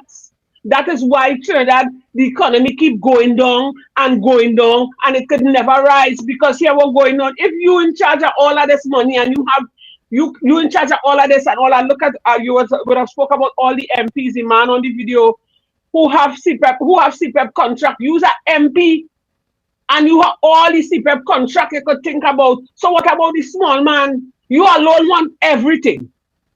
And who watching over them? Tell me. So that's why the country is in this condition, and it's years it has been going on under this PNM government. It had times where, as you said, every citizen should not could have get $1 million to live comfortable, but they don't want that. They don't want we to rise up, you know. We have to stay at a certain level. This PNM government, I believe, is only for the 1%. Our prime minister is a black man, but the inside, I believe he's a white man. Because you've seen your own people crying for hunger. Food prices real high. It's a pity some people still make insurance. Because if you see the price of a box of Pampers, much less a pack of milk or a tin of milk, and you telling me there's nothing they could do about these high food prices? Long time it used to have these, what is it called them people who passing in the grocery and checking on the food prices. They don't have that again. Like they bribe them out so much that they don't just sit at home and take the money. It's coming in their account and they're even passing. This country is full of bubble and crime. And it gets way out of hand that it trickle over in. It was there in the police service, you know, but it gets glaring now. And the fact that the ones who doing the shit, they're whine with it, it's coming out in the open. So people, what was in the dark, it come to light. And you feel that happened just like that? God has answered. God fed up with them now. You see what going on in America with PDD? And it's not just PDD alone was doing that, and it have higher than he, but he's the nigger. He's the African that is going to take the rap. I understand. But nonetheless, it's all kind of thing taking place in Trinidad and Tobago. It's all kind of thing. You have to grease your hand to get this. As a woman, you have to lie down on your back. As a man, well, some of them, you have to drop your pants. in order to get certain things done. Why must that be? Why must that be? And the law of the land, oh God, or they're supposed to protect and serve, uphold the law. Long time when you see a police or a soldier, oh God, you're frightened. There's enough respect. Now when you see a police, it's like you see a dog shit, you're frightened to even pass by it. Or you're nervous. In my case, when I see the police, I get nervous. Hello, good night, Why caller. must that? What is your Good night, contribution good night. tonight? Hello? Yes, good night, caller. What is your contribution for tonight? Good night, good night. Minister West said that there's about 13,000 jobs in the public service. Hello? Yeah. You hear me? Yes, we are hearing you loud and clear. Yeah, Mr. West said that there are 13,000 jobs in the public service available for young people. And I don't believe her really and truly, but he said that there are jobs there. But my issue is that the entire country and the entire economy has to be fashioned in such a way that jobs will be created from the private sector via entrepreneurs. Now, let me give a little example. Tourism is one of the main attractions throughout the entire Caribbean, except Trinidad and Tobago. Probably Tobago, but not so much Trinidad. We have our beachfront from Manzanilla all the way down to Guayagayari. Sun, sea, and sand.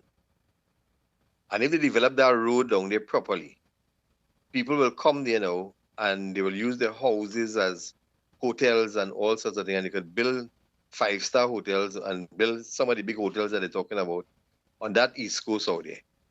And fix up those beaches now for tourism. That would then encourage also now to people involved in the culinary arts and people who are doing all sorts of different things to actually ply their businesses down there. It will also encourage and all to water taxis from Manzanilla all the way to Tobago. And it will form another form of transportation out there. So that is part of one of the main drivers of the economy in terms of tourism. If you decentralize also and all to make every regional corporation a borough, then you'll have borough day in every corporation where they have mass and the other things that go with that. So it's another form of developing the place in order to have jobs. There's also in the agriculture sector to become self-sufficient.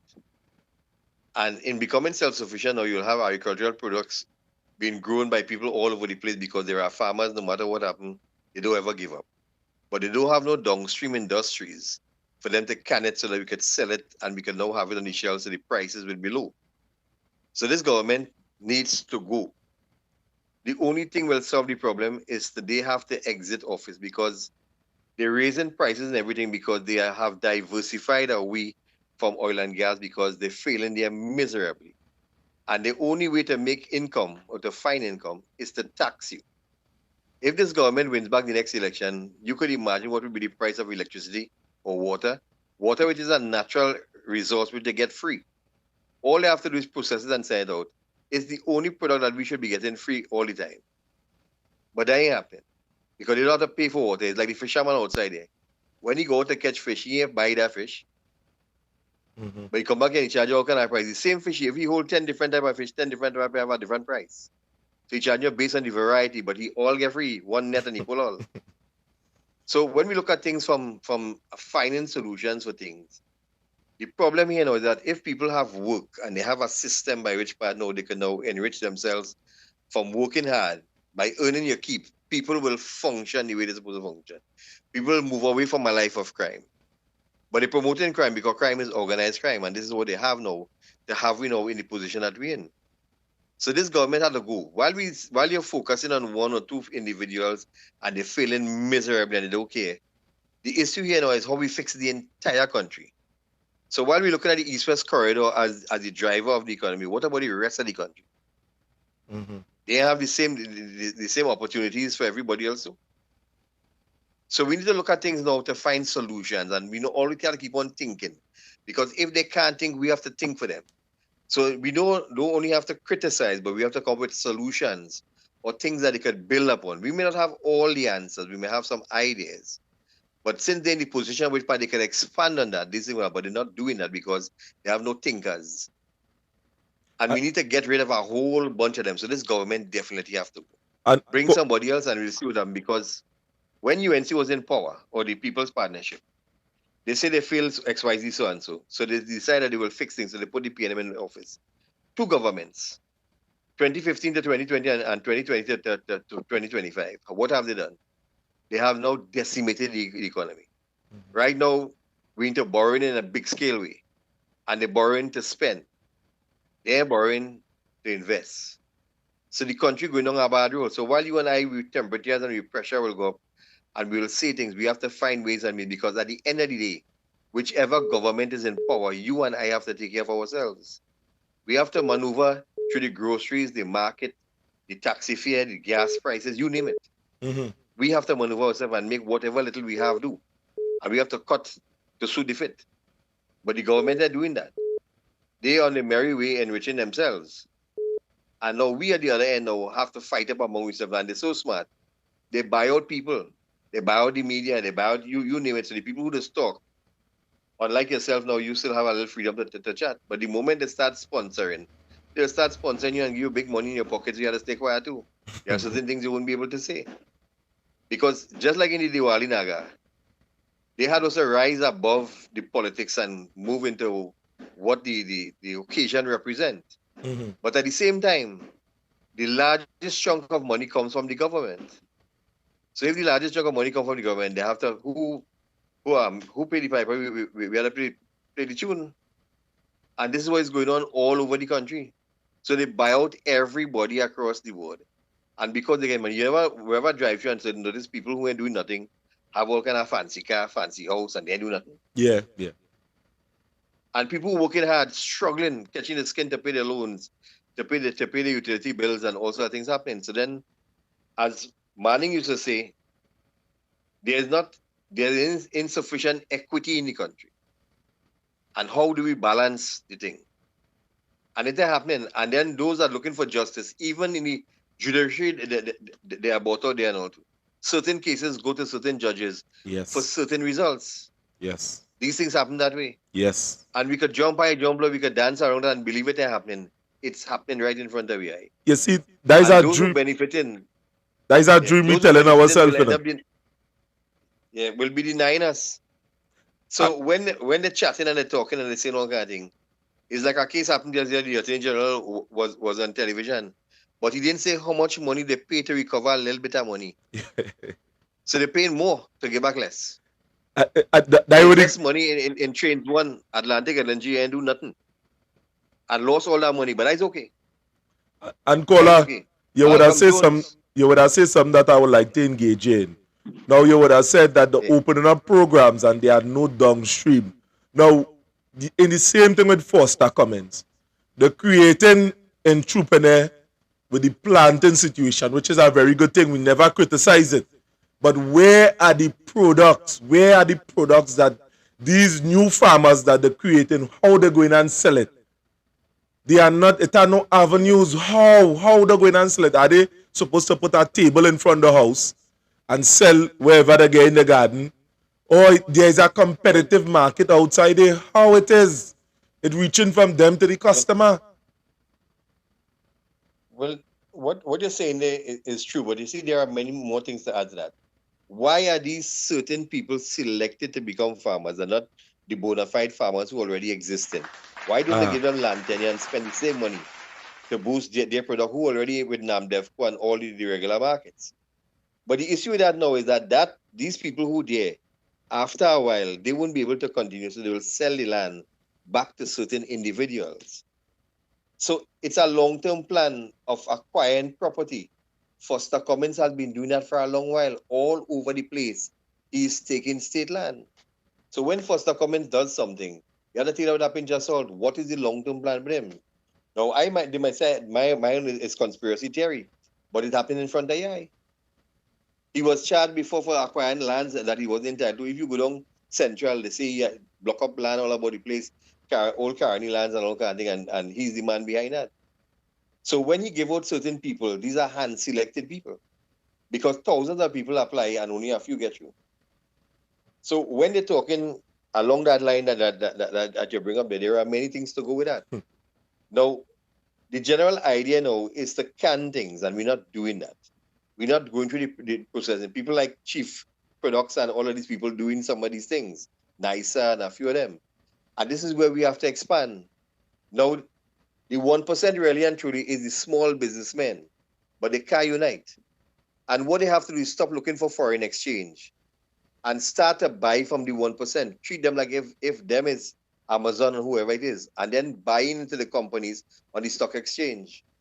So that way now they'll get back the same profits back from the stock exchange, because once their business go up, the profit is going to increase, they will get shares.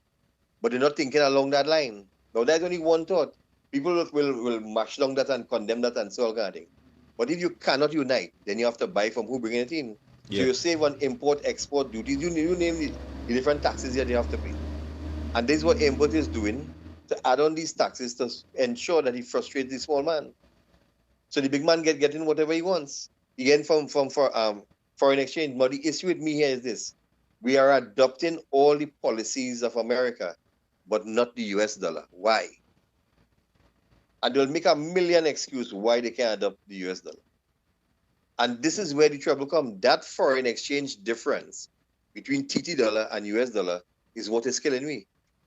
So if we don't appreciate the dollar or adopt the US dollar as the currency of choice, then we'll continue to be in this position all the time. And if you listen to all the economists when they're talking, everybody talking about the value. If you devalue the dollar from where it is now by 10%, that is 10% increase in the cost of living. So while they're watching one side, we have to look at the other side too. But we have to come up with solutions, and we have to keep on looking for solutions. Otherwise, we will always get angry. We head go swell, we got to take all kind of Panadol and all kind of, and they're going to say we suffering mental health issues. And they're going to say we're going mad, we ram out and we making noise. But when you make noise for the right things, nobody listens, nobody want to entertain you. And when you go to meetings, they cut short your time and they put other people to change the subject. You listen to any news conference that they have, and as soon as Jules Brown come on, he change the subject. All of a sudden, it's a different topic they're talking about now. So they have their agents all over the place to disrupt things. But PNM has been in this business for years, so they understand how to manipulate the system, not to use it, not to make it work for you, how to manipulate the system. And this is why they have to go at any cost. Just change them. And once they realize that they can't continue, they'll begin to perform the next batch that come in. So it doesn't matter if you rotate them every 5 years or 10 years or whatever, because I believe any group needs more than 5 years to really have an effect. Mm-hmm. But this one have had 10 years of downhill. We're over the cliff now. So we really are going nowhere fast. But we have to stop for a moment and pause and look at ways and means to do things. Because in the school system and all too, right now, what we actually grooming is young criminals for the future. And this is what is going on.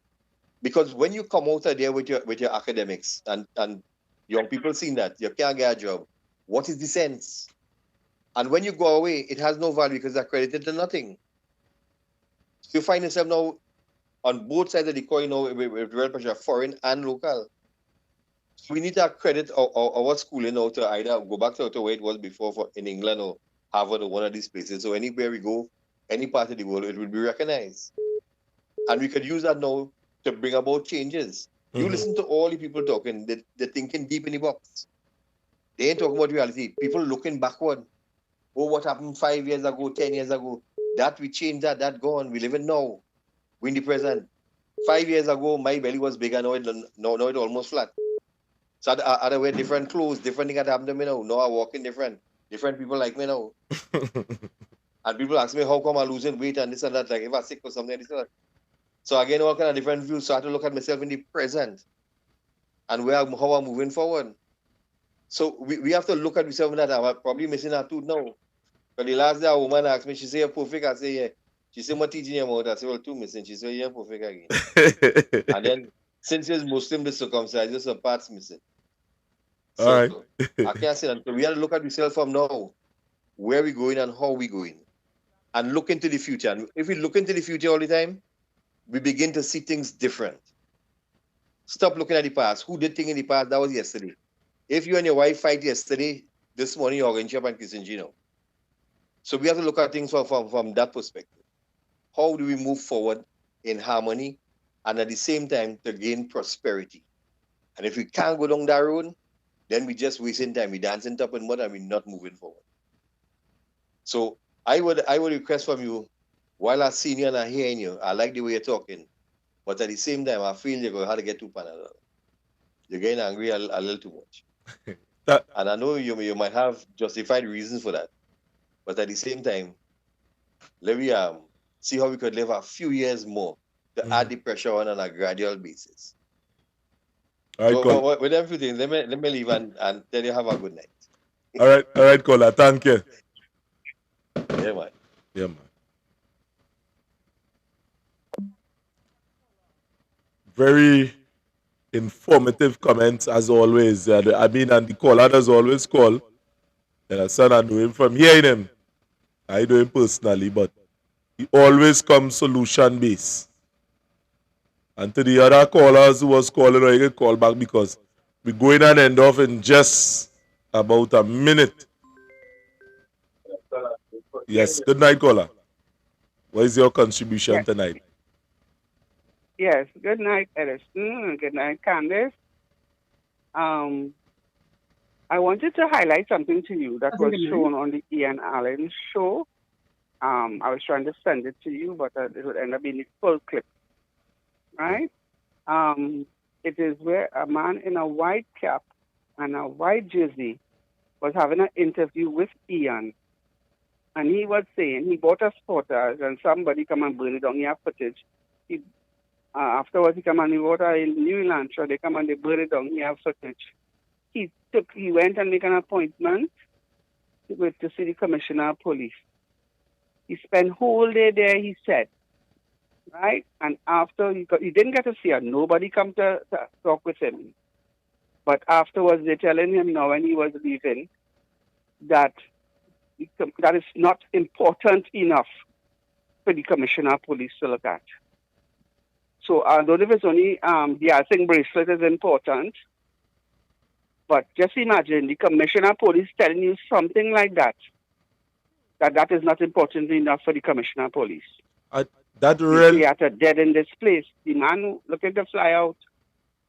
Wow. Anyhow, wow. I would like you to take a look at that clip. It is more to the ending, right? It's on the 29th, Tuesday the 29th, Ian Allen.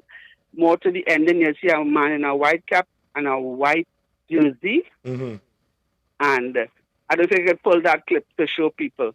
Yes, it is totally ridiculous. I will pull the clip. Tuesday the 29th. Okay then. Tuesday the 29th. It's more to the ending. Okay then. Yeah, okay then. Okay then. That's a contribution. Yeah. Okay. Candice, you hearing that? Candice.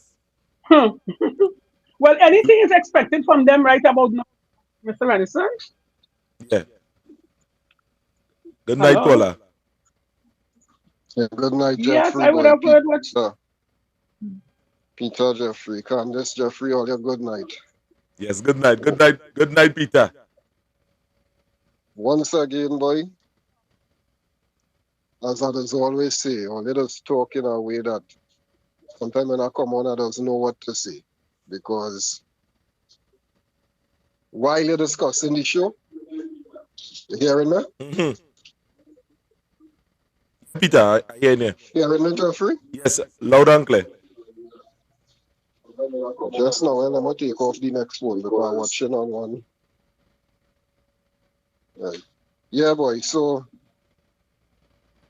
as I was saying, once again, it comes like, all you're like, I don't know, like we have the same mindset or what, because you and Candice will be talking about a topic, and I say, all right, something come in mind.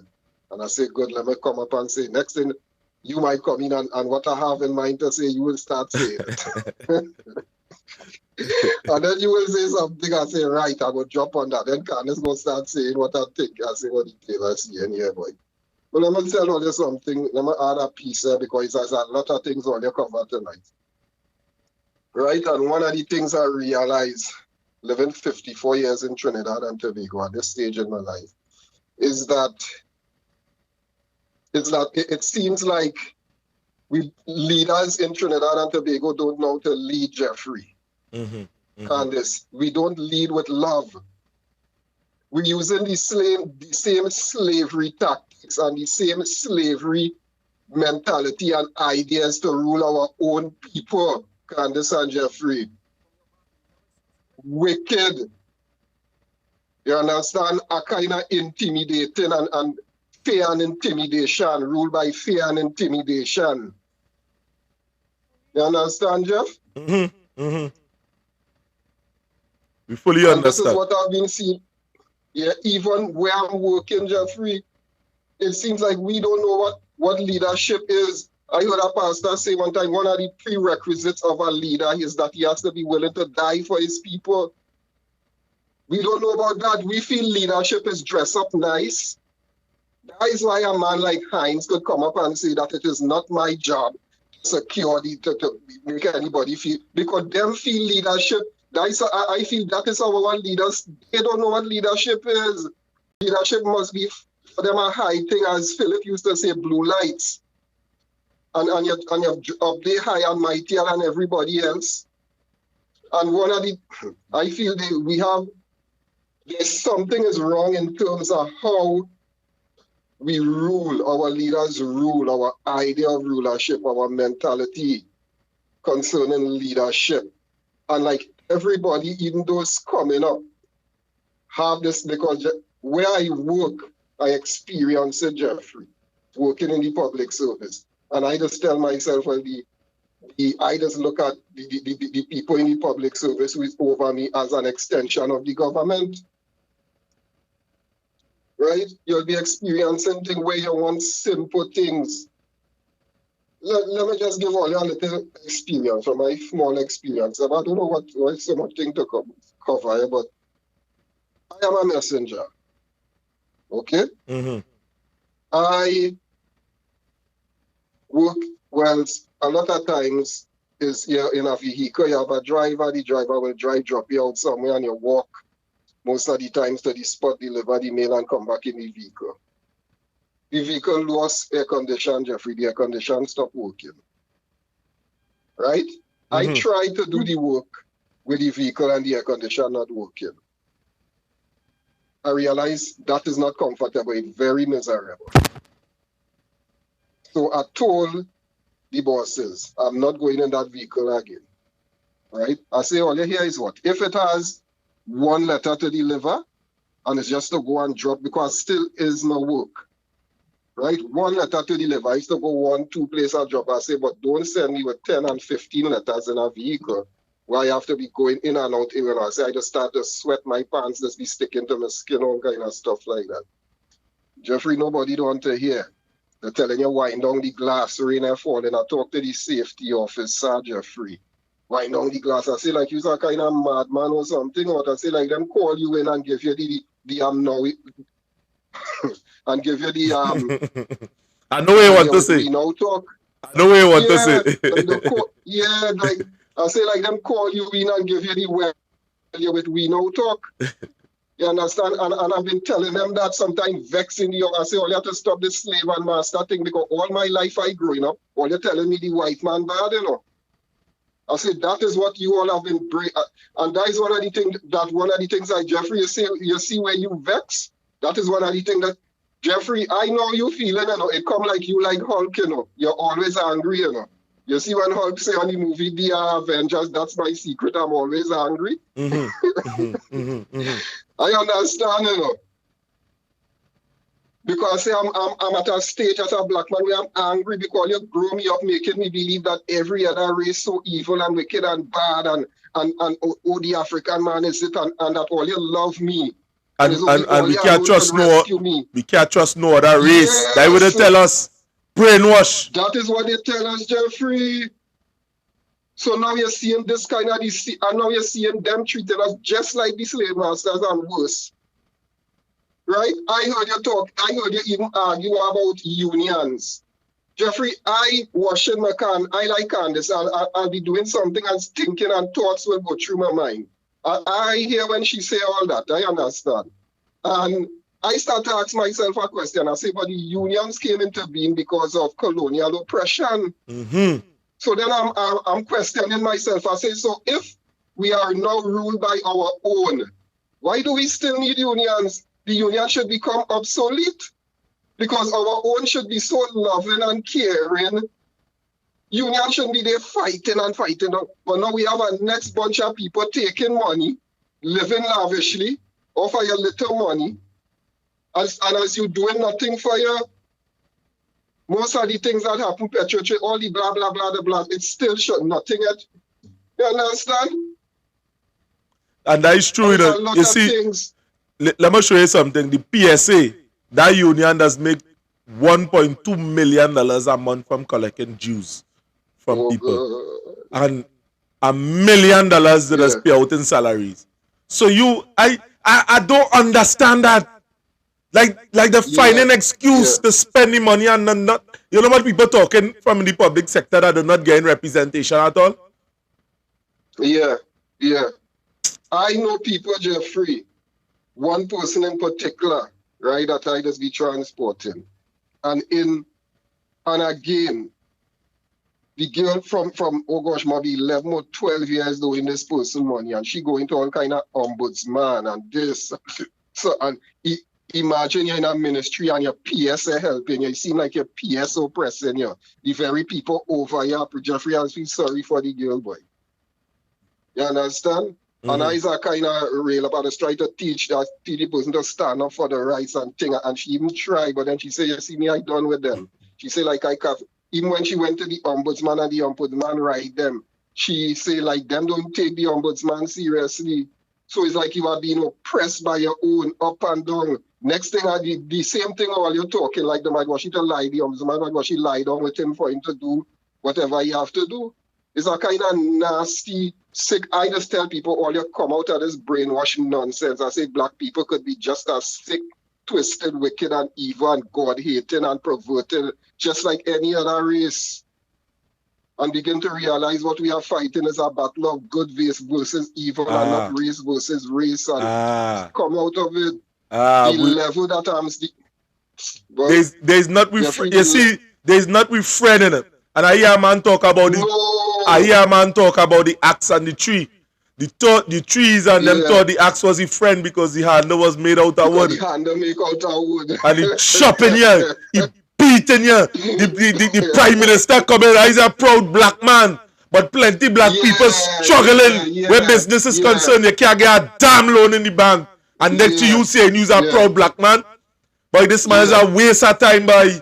And what you're going on? What you oppressing the people the most in the PNM government, in the administration, when people bad talking Camille Robinson rages and saying, what type of man, you already so man I hear them talk good about this Penelope Beckers.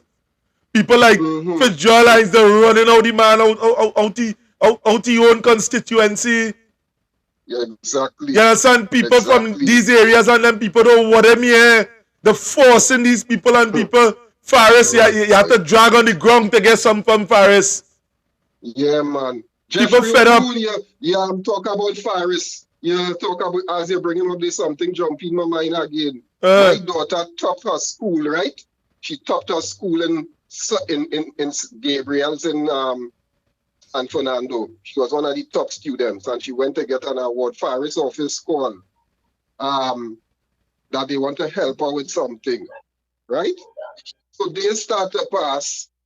My wife see nothing going on. She said she called you. She said, I thought all you wanted to help with something. Oh, well, what are you? My wife said, well, she laptop kind of thing. She said the mouse thing. She said, what all you want, a mouse? You understand? My wife tried to tell she might need a laptop to do them get excited feeling it's only a mouse she want to know because my wife in explaining how the thing going bad that the mouse and all give it. She say, what you want, a mouse? You understand, Jeffrey? We never hear from Faris. My wife, we never get nothing from him. You understand? This is the type of people we dealing with. This is acting like if getting a mouse or buying a laptop for a child. I don't know if they're trying to make people feel like things so bad in Trinidad, she can't get that. We never hear from him, Jeffrey. A mouse, a laptop, they give nothing. Call and say anything all you want. We ain't see yet.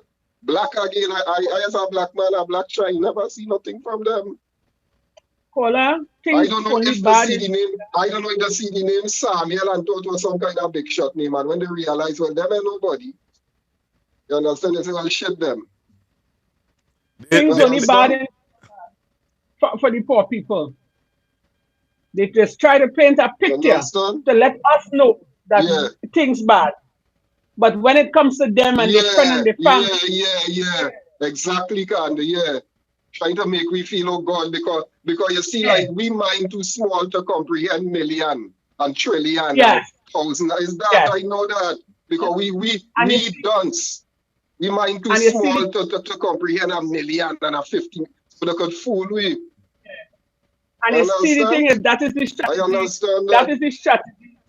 That is the strategy they were working on. They have been working on our minds for many, many years. Yeah. The country hard. Yeah. They don't have. Yeah. So if they could come out front and say the country hard and they don't have, they're training your mind. You know, they're training your mind to know what the country hard. That's millions of dollars in the bank account. All over. Right. They have businesses all over. But on the backs of me and you, but the country hard. That is only for we to hear the poor people. Yeah. Trinidadian have to wake up, boy. We have to wake up. Candace, you saying in New Jersey, we have to wake up from this nonsense, boy. This thing going on wake too up long, from this guys. nightmare. This thing going on too long. Too long. At the end of the day, if we don't wake up, it sucks salt and eat dirt, you know. You understand? These people totally sold us out, you know. They don't care, you know. Very much. They pretend, boy. Jeez on it. They're pretending, you know. They're pretending they're showing it to your face and they don't care. They're showing you they don't care. Yeah. They're showing you they don't see it. Yeah. You understand? Well, guys, good night. Well, you have a good night. Pleasant good night. Right? Yeah, you too, brother. Yeah, I'll catch all you tonight. Is you while you're doing some work home there and I'll see the show pop up because I subscribe. I'll catch all you. May God bless this program, boy, and may it expand and may it grow, brother, man, because thank you. As only have the right spirit. May God blessings be upon you guys, boy. And receive it in Jesus' name. Yes, brother. Yeah.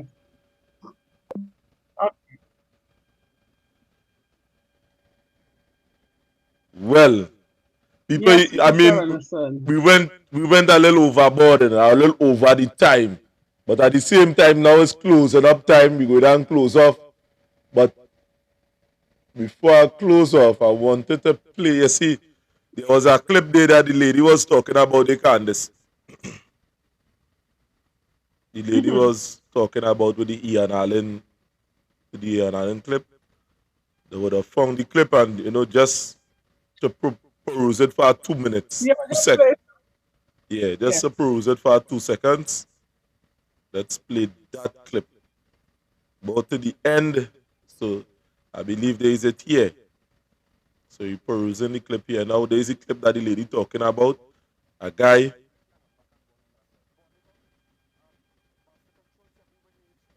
Yo.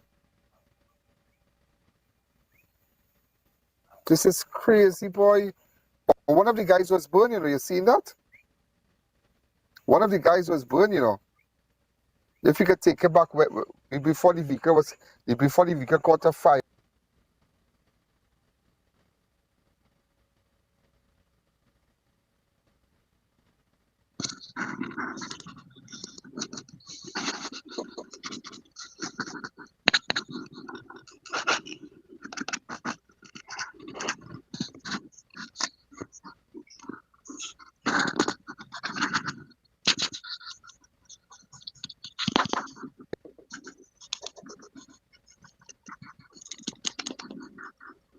This is just craziness.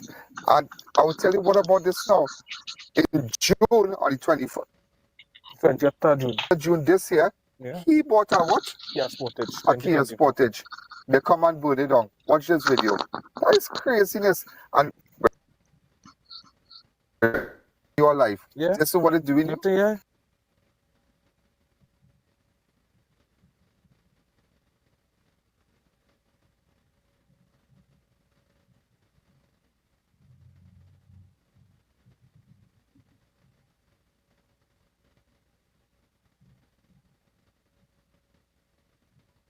Wow.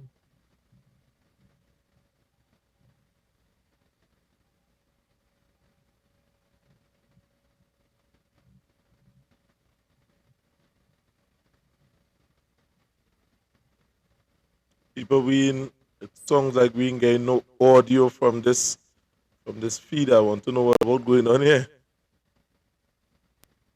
We was getting an audio, you know. We was hearing the gentleman talking, and we was hearing Yeah, Ian we were Allen's saying. voice in the background. Yeah, but why they doing that? I would like to know.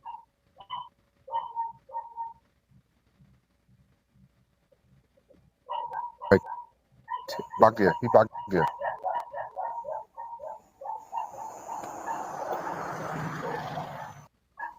Let me explain something to what's going on. Let me explain something to what's going on here now. In 2021, you know, ladies and gentlemen, look what it.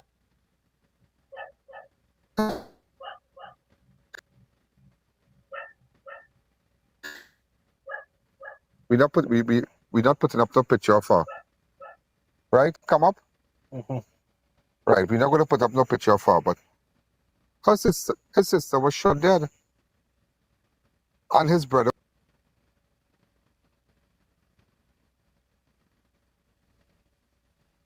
I don't know if that's going on directly with the broadcast itself. Blake Avenue, right? Yeah. Blake Avenue, Sandy Grande. I'm showing you again. If you know about anybody who sustained major burn, because that person had to get burned. Yeah. Had to get burned. That person got major burn. If it's your cousin, if it's your relative, I want this video. Listen to me. Those of you who are on social media tonight, post this exact video. No, I don't think with so. all my It's with the video. everything director, and post it up with the pop-up sending watermark. I want anybody from Blake Avenue, Sandy Grande, if you have a relative, a cousin, an uncle who sustained any burns, call me. Inbox me or go to my website at ianallen.org. We have to get to the bottom of this. So you might fly out from here. Yeah. And what are we doing? Shut down your whole life and just leave. Just imagine 2021, his sister shot dead. His brother was wounded. And this year in June, they come and burn down his vehicle. Look, they come and burn down another vehicle because why? They're just not stopping. So why do you think somebody is doing this? Extortion? Why have they want it? Well, right, extortion. Well, people, that was the video there, and you see, we have a diverse audience. People that be watching things here, near and far. And if, according to the woman who would have called in just now, I mean, we would not have known about that. And you're not seeing these things on no other platform. Very few people, you understand? Very few people talking about certain issues outside here. You understand? This is not an easy thing, you know? This is a life and death issue here, you know? Talking. You could dead for talking in Trinidad, you know? That is how real it is, you know?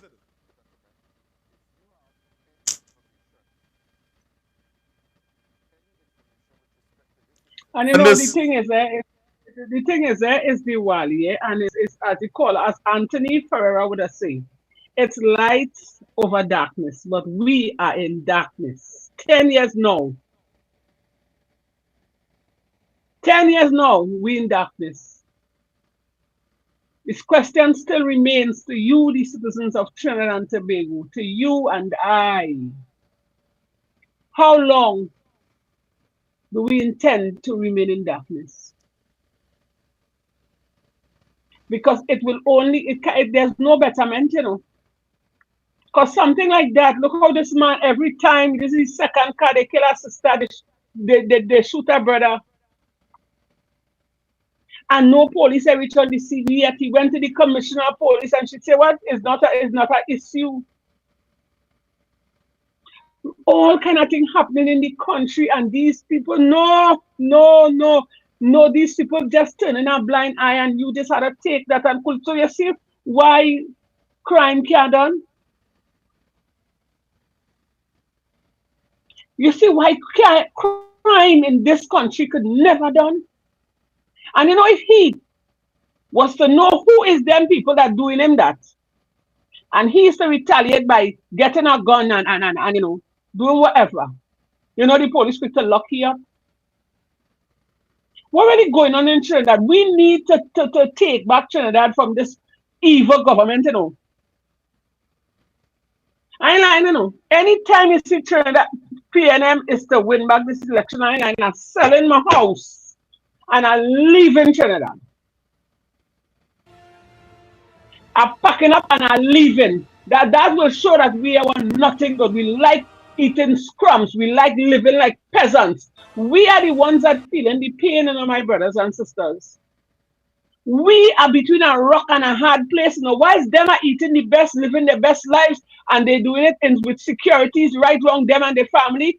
We are the ones, you and I are the ones out out here in society feeling the pressure.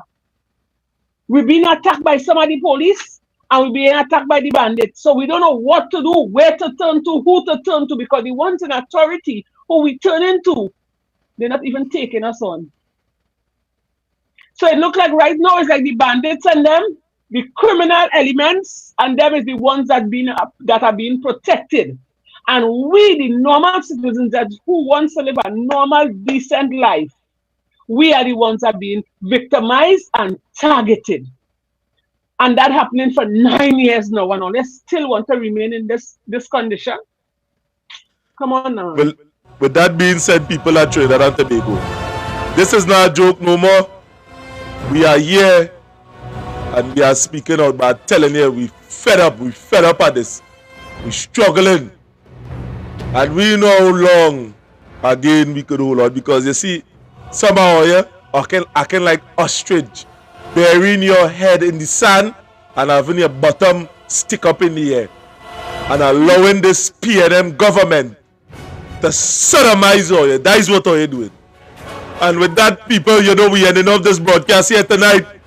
I mean, what is your final thoughts, Candace, before we end off the show? Because, and again, before I go, tomorrow we are going to do a broadcast here around the same time talking about NWRHA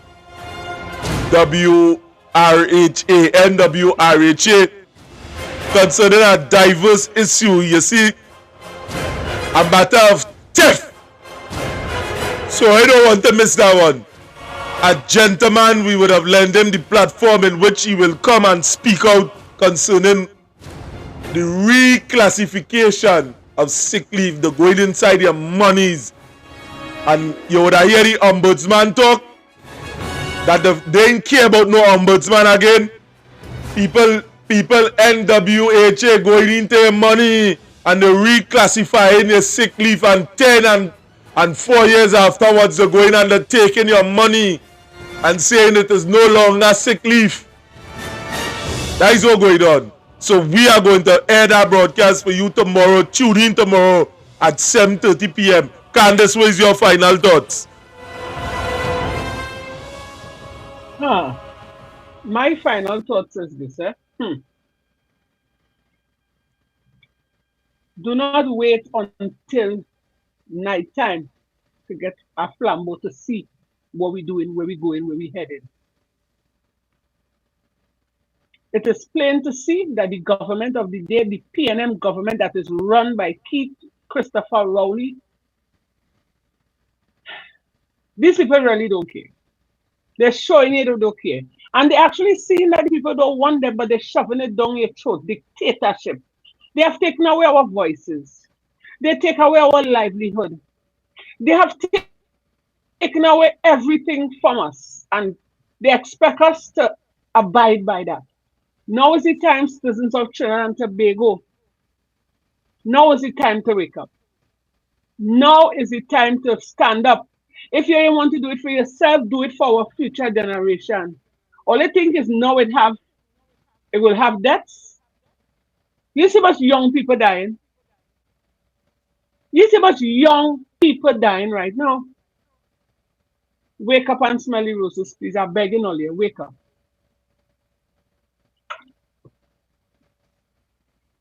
Well, people, with that being said, we are going to end off on this note, and we urging you, just like the people outside there that are speaking out and saying something, we urge you, if you have to come on this platform and speak out, and if you have to do a video and send it to us, let we hear it. We want to hear what is taking place within your community. Many of the people throughout Trinidad and Tobago are speaking out concerning what is taking place with them. Don't be a fool. Don't be stupid. Don't be like the ostrich that's sticking his head into the sand and allowing the PNM to have its way with whatever is left. Stick up. So to you, the people at Trinidad and Tobago, have a blessed night tonight. And to all that are tuned in, Miss Erin, Jen, Jen, well, Candace today, Venom. I see Venom here. And I said Heaven's Pathway, Mr. IQ, everyone that tuning in and calling. Thanks for sticking it out with us thus far. Thanks for that.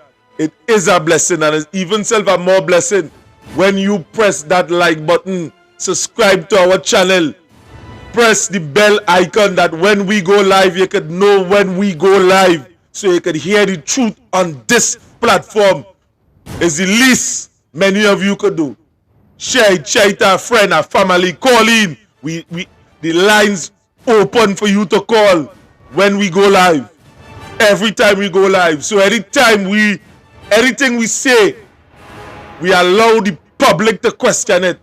Unlike the rest of media that is outside there. You can't call in TV6 in the night.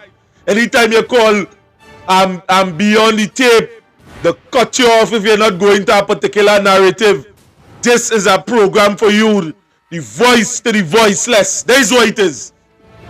This is the Justice Advocates program, where we bring the truth to you, the people at Trinidad and Tobago. And all we are urging you to do is stand up. Let the message fall on fertile soil. Don't be like the grain that fall on the rock. And at the end of the day, you are allowing the birds of the air to come and steal that from you. Because that is what the PNM active doing here. That is what people like Julia David doing here. Sharon Felix, Google, and all of them on them platforms and them talking a bunch of rubbish. You understand? To save face at your expense.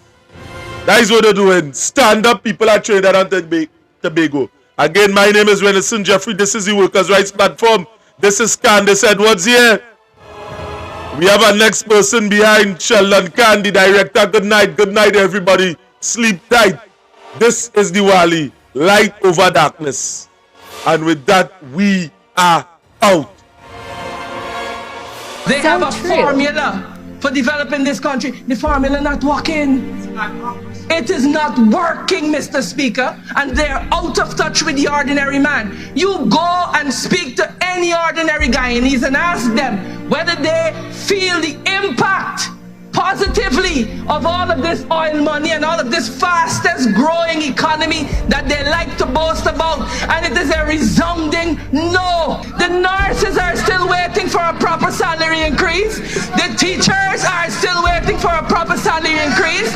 Mr. Speaker, they love to present themselves as the champions of the joint services, but you have men and women who serve in uniform that have to moonlight at night as taxi drivers and food delivery men to supplement the meager income. The people of Guyana have nothing to celebrate.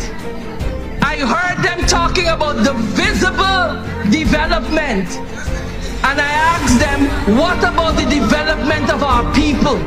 Because you walk the road and the average Guyanese is of a broken spirit. As Martin Carter said, everywhere men's faces are strained and anxious because people can't make it in this economy. The statistics stand at 51% of Guyanese